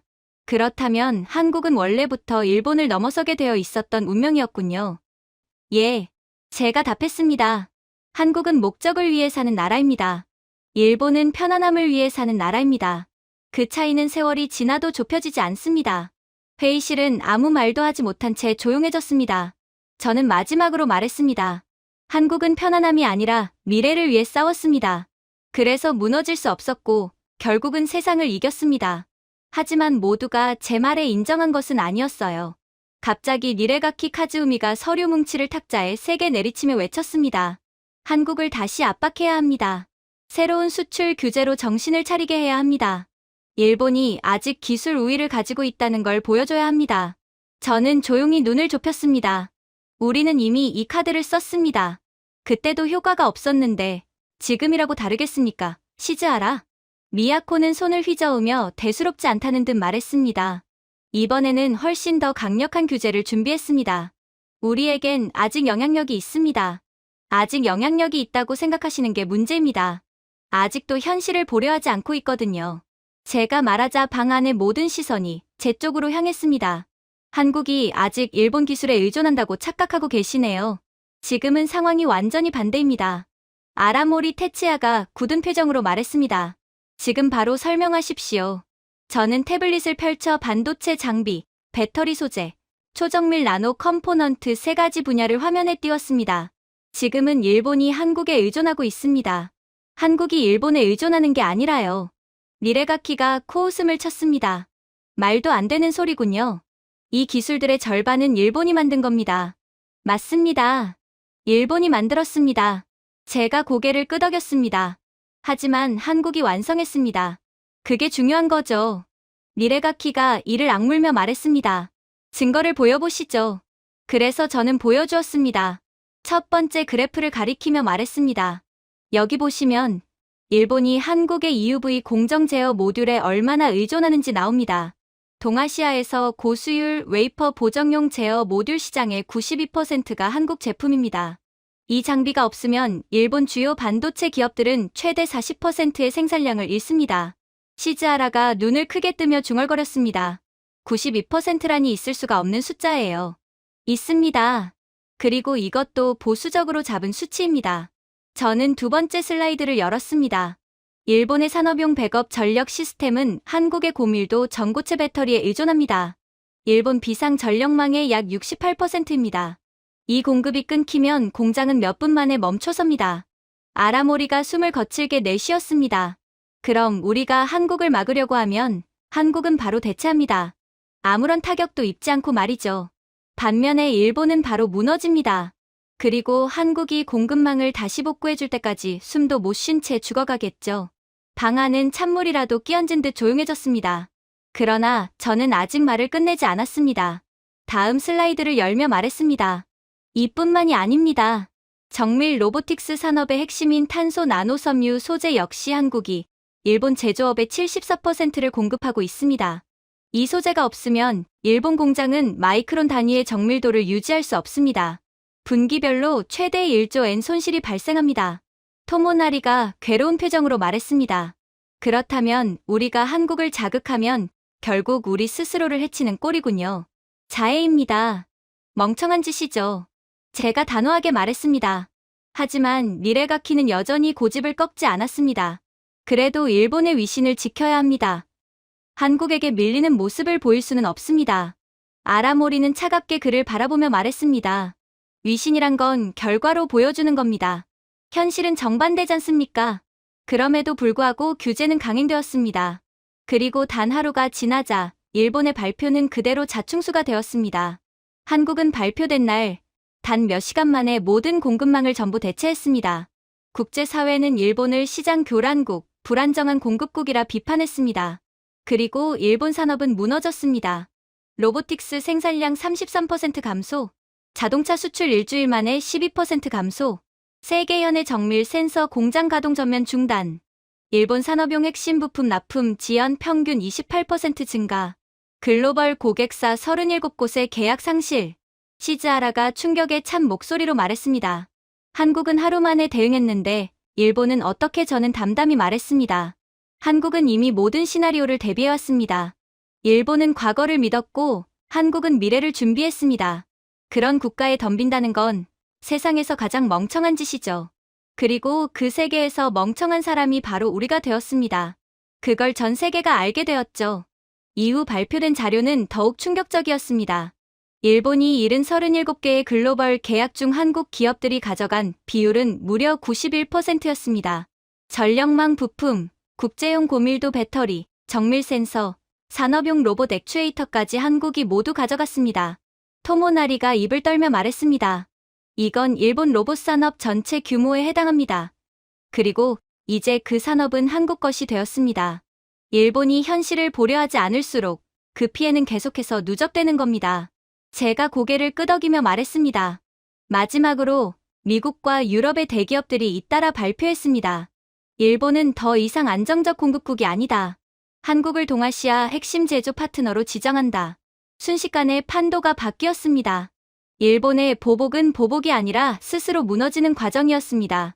그리고 한국은 일본이 떨어뜨린 모든 것을 조용히 주워 담았습니다. 회의실은 깊은 침묵에 잠겼습니다. 하지만 이러한 침묵은 그리 오래가지 않았죠. 속보가 제 태블릿 화면에 번쩍 뜨는 순간 회의실 전체가 조용해졌습니다.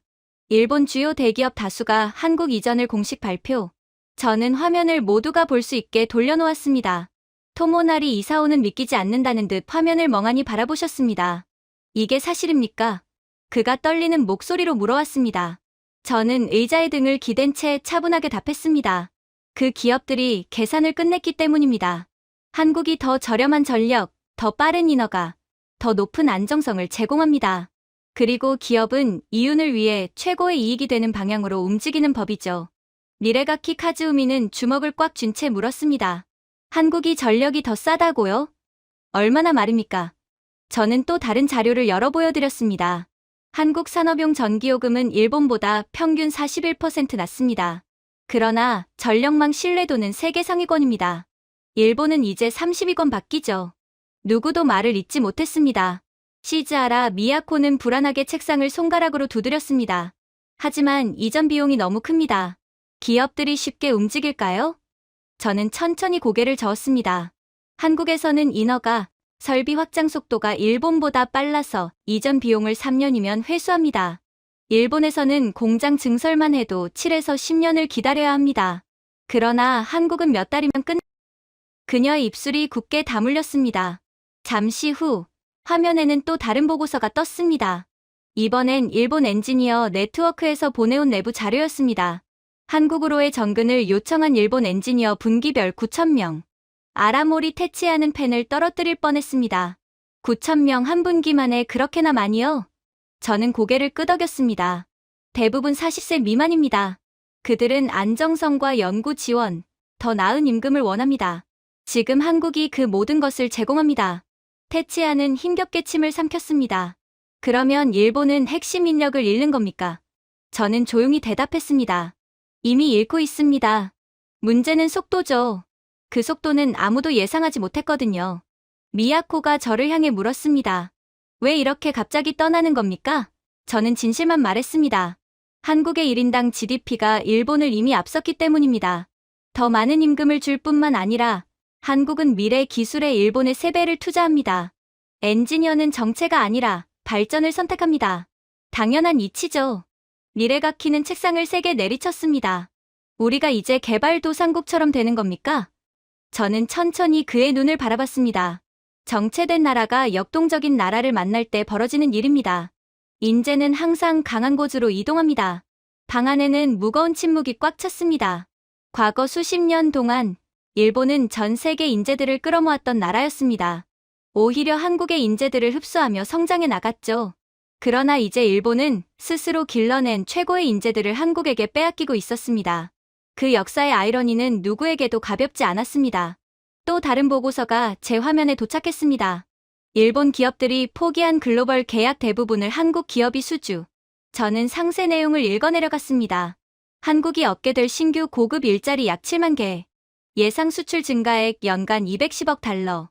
테치아는 깊게 숨을 내쉬었습니다. 그 말은 한국이 우리의 회사도, 엔지니어도, 고객도 가져간다는 거군요. 그리고 기술 혁신 생태계도요. 기술 격차가 더욱 빠르게 벌어진다는 뜻입니다. 제가 덧붙였습니다. 경제위원회 한 명이 중얼거렸습니다.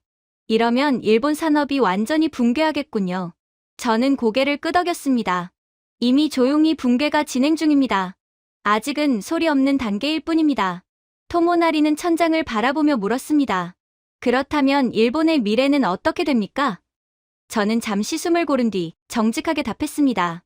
축소되는 노동력, 줄어드는 수출, 급격히 떨어지는 경쟁력, 그리고 결국 한국의 고도 기술을 의존하는 전형적인 쇠락 국가의 모습이 될 가능성이 큽니다. 그럼 한국은요? 그가 물었습니다. 저는 미소를 지었습니다. 한국은 일본의 산업 네트워크 전체를 받아갑니다. 공장, 특허, 인재, 고객 전부요. 한국은 그걸 기반으로 글로벌 영향력을 더 키우게 될 겁니다. 방안은 다시 깊은 정적에 잠겼습니다. 역사가 움직이는 소리가 들릴 정도였습니다. 마침내 테치아가 낮게 읊조렸습니다. 한때 열강 제국이었던 국가가 이렇게 사라지는군요. 지진 때문도 전쟁 때문도 아니라 공장 불이 꺼지고 사무실이 비고 인재들이 한국행 비행기를 탈 때 저는 태블릿을 덮으며 일어섰습니다. 미래를 지키지 못하면 미래는 그 나라를 떠납니다. 그러길래 우리는 한국을 절대로 우습게 보면 안 됐습니다. 그게 우리의 패착이에요. 저는 이쯤 되면 이들이 알아들었을 거라 생각했습니다. 저는 분명 지금이라도 일본이 정신을 차리고 현실을 본다면 최악의 상황만은 막고 일본도 한국처럼 다시 발전할 수 있을 거라고 생각했거든요. 그러나 시즈하라 미야코가 억지로 미소를 지으며 고개를 들었을 때 이러한 제 기대는 완전히 산산조각나고 말았습니다. 일본의 문화 영향력은 여전히 강합니다. 그녀는 단호하게 말했습니다. 애니메이션은 아직도 세계를 지배하고 있어요. 우리의 소프트 파워는 흔들리지 않았습니다. 그렇습니다.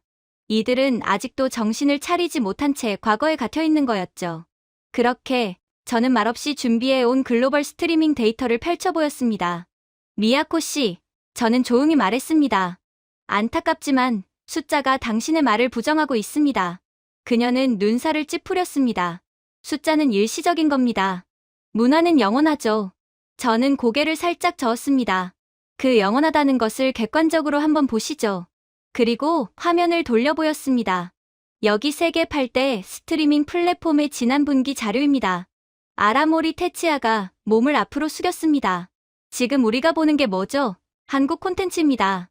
제가 답했습니다. 그리고 일본을 모든 지표에서 어떻게 앞질렀는지 보여주는 자료이기도 합니다. 미야코는 손을 내저었습니다. 앞질렀다니요. 그건 과장이에요. 저는 말싸움을 하지 않고 다시 페이지를 넘겼습니다. 중동 지역 K-드라마 시청 점유율 62%, 일본 콘텐츠는 17%, 유럽 한국 영화가 19주 연속 주간 차트 톱5를 독식, 라틴 아메리카 K-팝 디지털 소비량이 J-팝 대비 10배 이상. 회의실은 얼어붙었습니다. 토모나리 이사오가 침을 삼켰습니다. 그 정도 차이가 난다고요? 네, 제가 대답했습니다. 아직 국내 얘기도 안 했는데 벌써 놀라시나요? 국내라니요? 미야코가 거의 속삭이듯 물었습니다. 저는 고개를 끄덕이고 화면을 넘겼습니다. 이번엔 새로운 그래프가 떴습니다. 일본 청년층 15에서 29세의 콘텐츠 소비 데이터입니다. 한국 음악, 한국 드라마, 한국 유튜브, 한국 플랫폼 일본 콘텐츠보다 4.1배 많이 소비하고 있습니다. 자국민이 이 정도 수준이에요. 일본은 거의 한국의 문화식민지 수준이죠. 공기는 더 이상 움직이지 않았습니다. 에어컨 소리조차 들리지 않았습니다. 이건 과장이에요. 아라모리가 힘없이 말했습니다. 저는 차분하게 또 다른 데이터를 띄웠습니다. 일본의 콘서트 티켓 판매량이 38% 감소했습니다. 반면 한국 아티스트들은 도쿄돔을 일본 가수들보다 먼저, 더 빨리, 더 크게 매진시켰습니다. 그리고 마지막 그래프를 보여주었습니다. 일본 10대와 20대가 사용하는 상위 20개 앱 중 12개가 한국 플랫폼, 한국 게임, 한국 소셜 커뮤니티입니다. 미야코는 입을 막고 고개를 떨구었습니다. 우리 국민이 한국을 선택한다고요? 그것도 압도적으로? 네. 저는 부드럽게 대답했습니다. 한국은 해마다 혁신합니다. 매달, 때로는 매주 변화합니다. 하지만 일본은 90년대의 성공 공식을 반복했습니다. 더 이상 통하지 않는 공식을요. 아라모리는 얼굴을 감싸 쥐었습니다. 그러니까 우리가 세계를 휩쓸던 문화도 결국 사라진 건가요? 사라진 게 아닙니다. 제가 말했습니다. 대체되었습니다. 교체되었습니다. 완전히 추월당했습니다. 토모나리가 떨리는 목소리로 물었습니다. 경제적 영향 숫자도 있나요? 물론입니다. 저는 다시 화면을 넘겼습니다. 한국의 문화 수출 수익 지난해 141억 달러, 내년 전망 178억 달러. 여기에 음악, 게임, 플랫폼, 패션, 관광 효과까지 합치면 300억 달러 이상의 수익이 발생합니다. 그럼 일본은요? 그가 힘겹게 물었습니다. 저는 호흡을 고르고 답했습니다. 일본은 39억 달러로 떨어졌습니다. 그리고 지금도 감소 중입니다. 말이 필요 없었습니다. 현실은 스스로 가혹했습니다. 미야코는 의자에 몸을 기대며 떨리는 목소리로 말했습니다. 우리는 거인이었는데 어떻게 이렇게 된 걸까요? 저는 진심을 담아 대답했습니다. 일본은 세상을 보지 않았습니다. 하지만 한국은 세상이 원하는 것을 계속 연구했습니다. 저는 설명을 이어갔습니다. 한국 제작사들은 글로벌 분석 데이터를 연구했습니다. 젊은 창작자들에게 과감히 투자했죠. 세계가 원하는 서사 구조를 반영했습니다. 영상, 음악, 기술을 융합하면서 매번 새로운 트렌드를 만들었습니다. 그리고 말했습니다. 일본은 추억에 의존했습니다. 한국은 미래를 만들었습니다. 그게 양국의 차이이자 완전히 다른 결과가 나온 이유죠. 아라모리가 얼굴을 감싸며 말했습니다. 그러니까 전 세계의 투자도 한국으로 가고 있다는 말씀이죠? 네. 제가 답했습니다. 소프트 파워의 흐름은 곧 외교력, 시장 신뢰, 투자 방향까지 바꿉니다. 일본은 그걸 몰랐어요. 토모나리는 숨을 들이켰습니다. 문화가 기술에도 영향을 미친다고요? 그렇습니다. 저는 고개를 끄덕였습니다. 문화적 신뢰는 브랜드 신뢰로 이어집니다. 한국 콘텐츠가 세계를 장악하자 한국 기업의 가치가 동반 상승했습니다. 삼성, 현대, 네이버, 카카오 모두 실질적인 상승을 경험했습니다. 그리고 저는 마지막 데이터를 보여주었습니다. 일본의 창작 산업, 일자리 22% 감소, 한국의 창작 산업 성장률 31% 증가. 일본을 팝컬처 여행으로 방문하는 관광객 수 41% 감소. 한국 방문객 증가율 63% 증가. 회의실이 탄식과 함께 침묵에 빠졌습니다. 미야코가 힘없이 말했습니다. 우리는 영향력도 잃고 돈도 잃고 사람도 잃고 미래도. 저는 조용히 마지막 문장을 건넸습니다. 문화적 왕좌는 오래 버틴 나라 것이 아닙니다. 변화를 두려워하지 않는 나라의 것입니다. 그리고 그 나라는 우리의 모든 부와 명예를 가져가 버렸죠. 도대체 어느 틈에 이렇게 된 거죠? 한국은 분명 자동차도 제대로 못 만들던, 일본의 모든 것을 베끼던 개발도상국일 뿐이었잖아요. 그런 그녀에게 저는 그저 준비한 첫 슬라이드를 켤 뿐이었죠. 두 개의 선이 서로 멀리 떨어져 시작해 어느 순간 극적으로 교차하는 그래프. 확실히 예전 일본은 세계를 주름잡는 기술 강국이었습니다. 제가 조용히 말했습니다. 조선, 자동차, 반도체, 정밀기계. 일본은 모든 분야에서 절대적이었죠. 아라모리가 낮게 중얼거렸습니다. 그건 사실입니다. 그러나 제가 말을 이었습니다. 오늘 우리가 보는 건 일본의 전성기가 아니라 한국이 어떻게 그 모든 분야를 따라잡고 그리고 결국 압도적으로 추월했는지에 대한 기록입니다. 한국의 발자취를 이해해야 우리가 그들을 본받을 수 있어요. 미야코는 황급히 반박했습니다. 전부요? 모든 분야라니 말도 안 됩니다. 저는 논쟁하지 않았습니다. 그저 버튼을 눌렀습니다. 두 번째 슬라이드. 한국조선 지배율 1970년 0.2%, 2025년 54% 같은 기간 일본 50%에서 15%로 감소. 토모나리가 충격을 감추지 못한 채 말했습니다. 54% 한국 혼자서요? 전 세계의 절반이 넘는 선박이 전부 한국이 만든 거라고요? 네, 제가 대답했습니다. 한국은 10년 넘게 세계 1위 조선국가입니다. LNG선, 초대형 컨테이너선, 쉐빙 유조선, 고가, 고난도 분야 모두 한국이 독점하고 있습니다. 아라모리는 고개를 저었습니다. 일본이 어떻게 이렇게 완전히 밀릴 수가. 한국은 운으로 이긴 것이 아닙니다. 제가 단호하게 말했습니다. 피, 땀, 눈물, 희생으로 만든 결과입니다. 그리고 1970년대 한국 조선소의 흑백 사진을 띄웠습니다. 허름한 작업복, 철판 위에서 밤새 용접하던 노동자들. 식사는 김치 몇 조각, 잠은 공장 바닥에서 잤죠. 그러면서도 새벽에 다시 일어나 용접봉을 들던 사람들. 이 한국인들은 하루 18시간씩 일했습니다. 태풍에 모든 설비가 날아가도 맨손으로 다시 세웠습니다. 주말, 휴일, 없었습니다. 이 모든 희생은 자신의 아이들이 가난에서 벗어나길 바라는 마음 하나뿐이었습니다. 미야코는 고개를 떨구었습니다. 저는 말을 이었습니다. 다음은 자동차 분야입니다. 슬라이드가 바뀌었습니다. 한국 자동차 수출 세계 2위. 일본은 처음으로 1위에서 밀려 3위로 하락. 전기차에서는 제가 말을 이었죠. 한국 기업 성장률 28%, 일본은 1% 미만입니다. 토모나리가 고개를 들며 묻습니다. EV 전환을 못 따라가서 그런 겁니까? 한국은 EV를 생존으로 봤습니다. 일본은 EV를 위험한 변화로 봤습니다. 이것마저 두려워했던 거죠. 저는 한국 연구자들의 이야기를 들려주었습니다.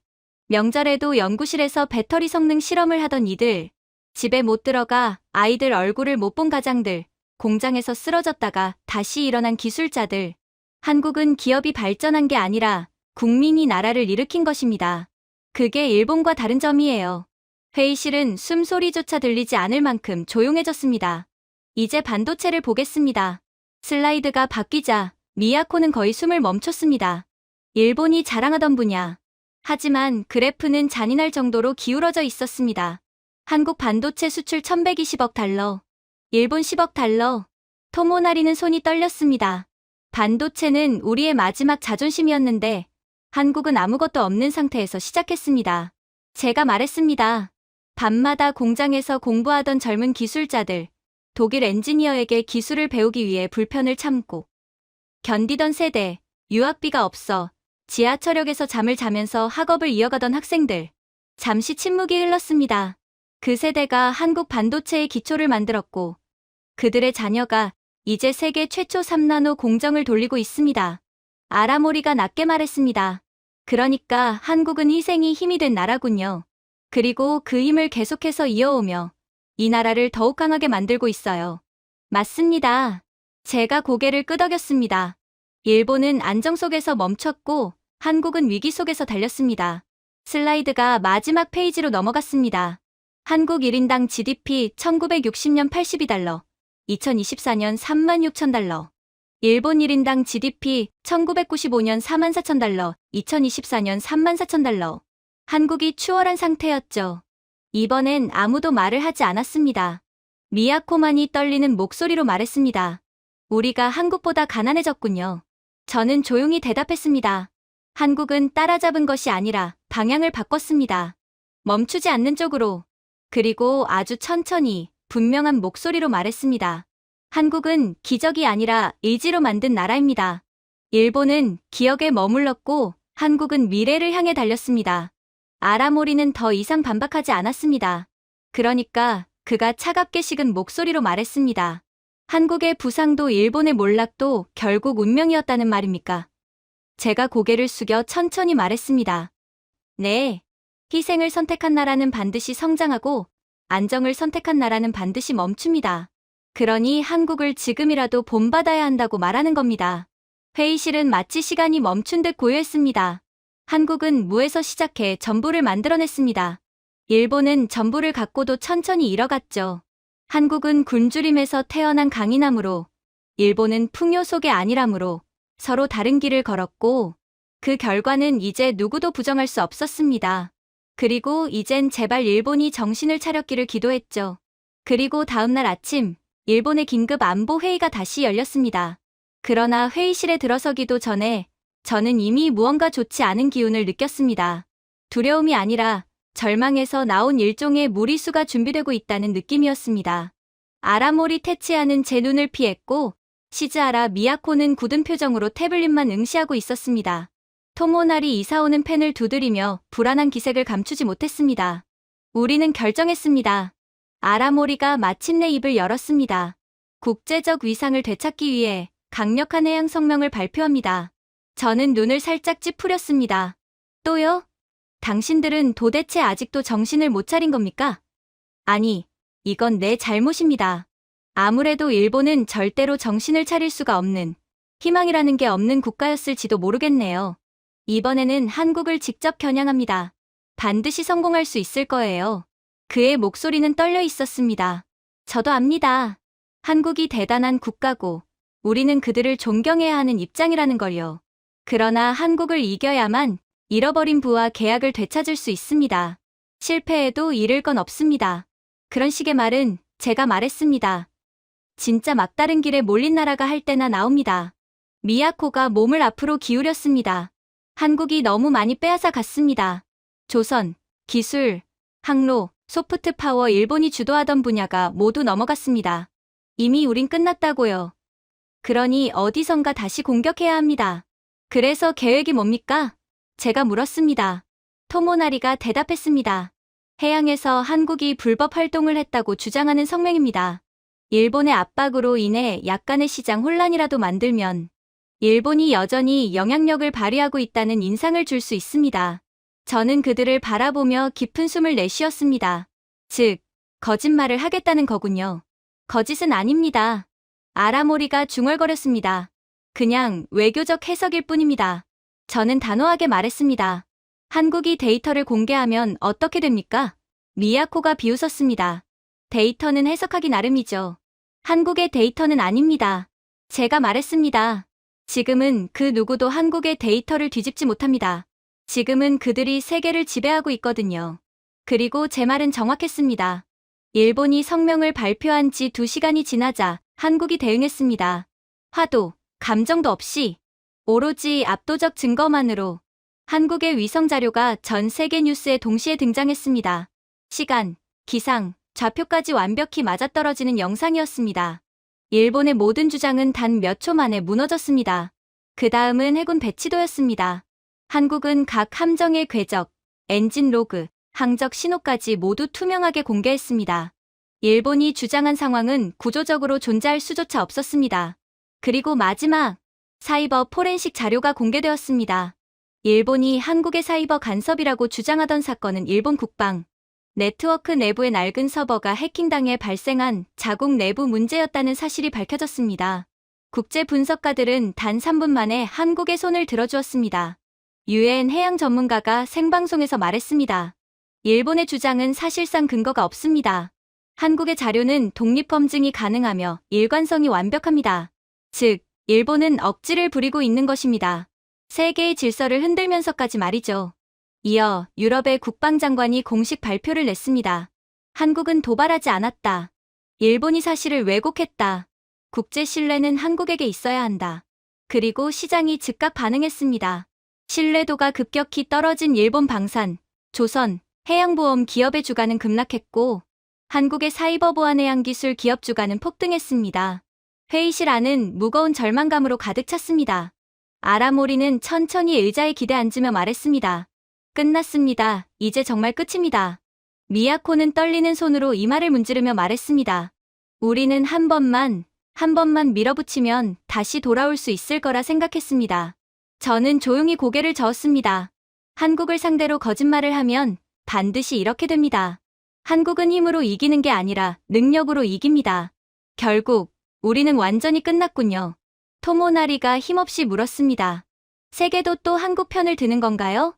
세계는 편을 든 게 아닙니다. 제가 말했습니다. 세계는 사실을 택한 겁니다. 그리고 그 사실을 한국이 모두 갖고 있었습니다. 그때 또 하나의 속보가 울렸습니다. 일본이 간신히 유지하던 마지막 해외 계약들 방산, 조선, 해양통신, 물류 프로젝트, 전부 한국으로 즉시 이전된다는 발표였습니다. 미야코는 화면을 읽으며 목소리를 떨었습니다. 한국 기업, 인도 태평양 8개 방위 계약 수주, 일본 해양 신뢰도 국제심의서 강 등 국제보험사들, 일본 대신 한국 검증 기준 채택 아라모리가 얼굴을 감싸며 중얼거렸습니다. 우리는 국제시장에서 완전히 사라졌군요. 일본은 오늘 계약을 잃은 게 아니라 제가 말했습니다. 세계의 신뢰를 잃었습니다. 가장 중요한 것을 잃어버렸다는 말입니다. 돈은 다시 벌면 그만이지만 붕괴한 신뢰를 회복하는 데는 20년도 모자라요. 토모나리가 힘없이 말했습니다. 그렇다면 일본은 이제 끝입니까? 저는 천천히 고개를 들었습니다. 일본은 끝난 게 아닙니다. 잠시 멈춘 뒤 말을 이었습니다. 어쩌면 이미 오래전에 무너졌다는 사실을 오늘 처음으로 깨달은 것뿐입니다. 회의실 전체가 숨을 멈춘 듯 조용해졌습니다. 문을 나서려 할 때 미야코가 떨리는 목소리로 물었습니다. 우리가 정말 이길 수 있는 방법이 한 가지도 없는 겁니까? 저는 문가에 서서 마지막으로 말했습니다. 하나 있습니다. 정직함입니다. 하지만 정직해지기 전까지는 한국을 이길 방법은 단 하나도 없습니다. 그리고 저는 덧붙였습니다. 세계는 강한 나라를 따릅니다. 안정적인 나라를 따르죠. 신뢰를 주는 나라를 따릅니다. 지금 그 조건을 모두 갖춘 나라는 단 하나입니다. 그 나라가 한국입니다. 그리고 우리는 그런 나라에 감히 도전장을 내민 것이죠. 그런데 그렇게 완전히 절망하고 있던 그때 서울에서 충격적인 발표가 시작되었습니다. 화면이 잠시 흔들리더니 한국 정부 대변인이 차분한 목소리로 말하더군요. 한국은 새로운 지역 협력 동맹을 제안합니다. 일본도 동등한 참여국으로 초청합니다. 주변의 일본 관료들은 말을 잃은 채 굳어버렸습니다. 저는 침묵을 깨고 말했습니다. 한국에게 이런 관용을 기대하지는 않으셨겠죠? 아라모리 테츠야가 침을 삼키며 말했습니다.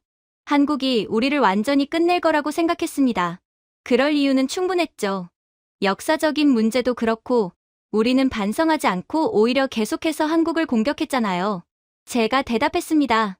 하지만 한국은 복수가 아니라 안정성을 택했습니다. 그게 진짜 강대국과 몰락한 나라의 차이입니다. 한국은 정말 대단한 국가군요. 시즈하라 미야코가 몸을 앞으로 기울이며 떨리는 목소리로 물었습니다. 왜 한국은 지금 협력을 제안하는 걸까요? 우리가 한 짓을 생각하면 강한 나라일수록 관대함을 두려워하지 않기 때문일 겁니다. 제가 말했습니다. 그리고 한국은 지금 일본이 수십 년 동안 되찾지 못한 힘을 가지고 있습니다. 잠시 후 한국의 제안 문서가 도착했습니다.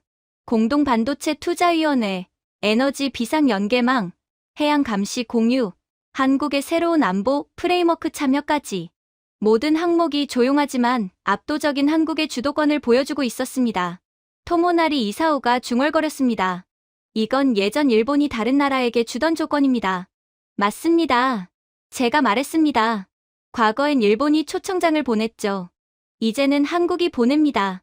이게 지금의 우리의 현실인 거죠. 이런 관용에도 기뻐하며 고개를 숙여야 하는 현실 말이에요. 아라모리는 고개를 떨군 채 말했습니다. 우린 이제 선택지가 없습니다. 거절하면 나라가 무너지고 받아들이면 한국의 그늘 아래에서 겨우 살아남는 것이죠. 그 그늘이요. 제가 부드럽게 말했습니다. 여러분이 한때 태양이라고 주장했던 것보다 훨씬 따뜻합니다. 회의실은 조용해졌습니다. 누구도 반박하지 않았습니다. 일본은 제재도, 압박도, 도발도 모두 실패했고 한국의 데이터, 기술, 외교, 신뢰 앞에서는 어떤 술수도 통하지 않았습니다. 이제 한국은 마음만 먹으면 일본을 국제사회에서 완전히 고립시킬 수 있는 위치였습니다. 그럼에도 한국은 협력을 선택했습니다. 미야코가 천천히 숨을 내쉬며 말했습니다. 모든 분야에서 우리를 앞질렀는데 그래도 손을 내밀어 줬군요. 그래서 앞질렀던 겁니다.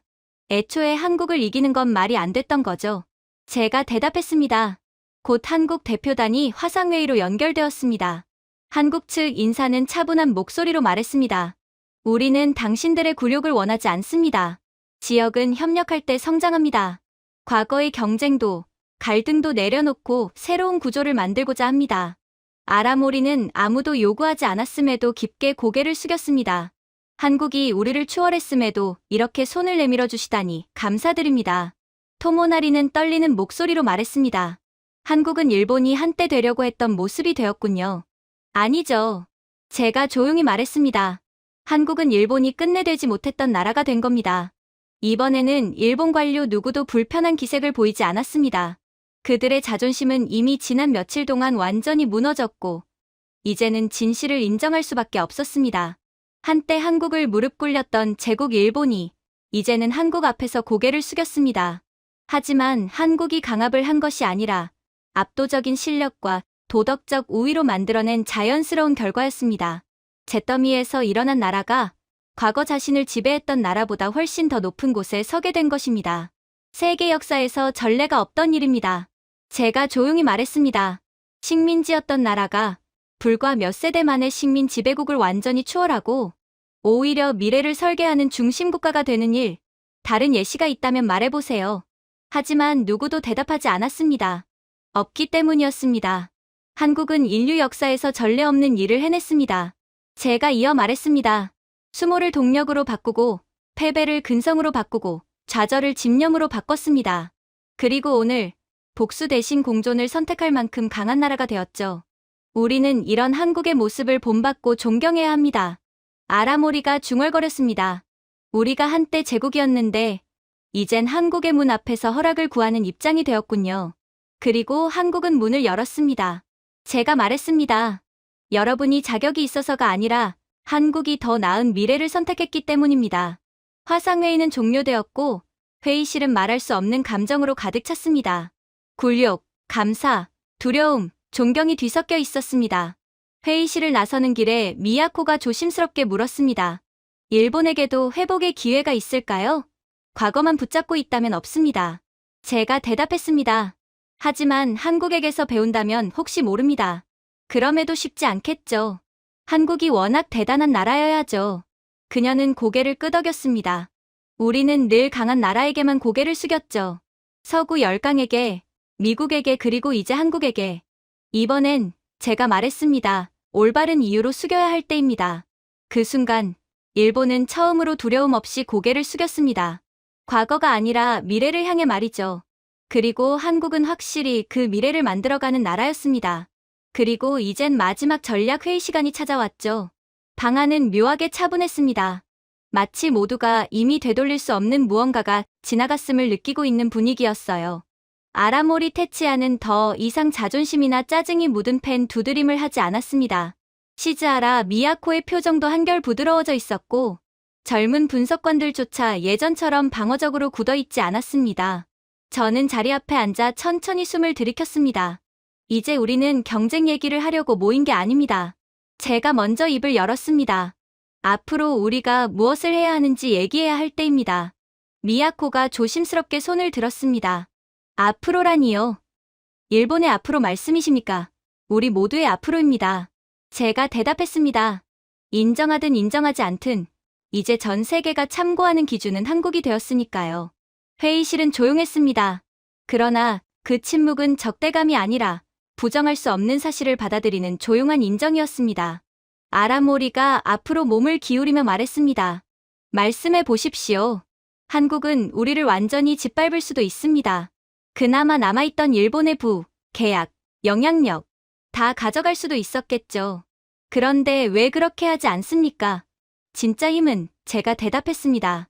자신보다 약한 상대를 얼마나 세게 치느냐가 아니라 옆에 선 이들이 얼마나 안전함을 느끼느냐로 결정됩니다. 방은 한층 더 조용해졌습니다. 한국은 안정이 곧 힘이라는 걸 압니다. 안정된 주변국은 모두에게 도움이 됩니다. 그래서 한국은 주먹이 아니라 손을 내민 겁니다. 결국 아라모리가 자리에서 일어났습니다. 한국의 방식을 따르겠습니다. 일본은 더 이상 과거를 미화하며 현실을 외면하지 않겠습니다. 그는 단호하게 선언했습니다. 우리는 규제를 바꾸고 산업을 다시 설계하고 전력망을 현대화하겠습니다. 그리고 지역 안보에서 한국의 리더십을 인정하며 협력하겠습니다. 수십 년 만에 처음으로 일본 정부 회의에서 만장일치가 나왔습니다. 저는 노트북을 닫으며 마지막 말을 전했습니다. 한국은 위기에서 배웠고, 일본은 이제 그 배움을 시작해야 합니다. 겸손으로, 변화로, 그리고 용기로. 미야코가 고개를 끄덕이며 말했습니다. 이제야 이해했습니다. 한국과 경쟁하는 게 아니라 한국에게 배우는 게 먼저였군요. 회의실 밖 복도에는 노을빛이 길게 드리워져 있었습니다. 저는 오래전 잃었던 감정을 느꼈습니다. 희망. 그저 막연한 희망이 아니라 진실을 마주한 나라가 다시 일어설 수 있다는 종류의 희망이었죠. 아라모리는 제 옆에서 조용히 말했습니다. 사토루 씨 당신 말이 맞았습니다. 일본은 한국이 파괴해서가 아니라 우리가 스스로 변하지 않았기 때문에 무너진 겁니다. 아니죠. 제가 답했습니다. 일본은 한국이 성숙했기 때문에 뒤처진 겁니다. 그리고 이제 일본도 성숙해질 기회를 얻은 겁니다. 한국이 손을 내밀어 줬으니까요. 저희는 저물어가는 햇빛 속으로 걸어 나갔습니다. 경쟁의 시대는 끝났습니다. 배움의 시대가 열리고 있었습니다. 한국은 본보기가 되었고, 일본은 마침내 배우는 나라가 되기로 했습니다. 제가 준비해온 내용은 여기까지입니다. 끝까지 시청해주셔서 진심으로 감사드리며, 여러분들의 구독과 좋아요, 알림 설정은 영상 제작에 큰 힘이 됩니다. 이상 세모튜브였습니다.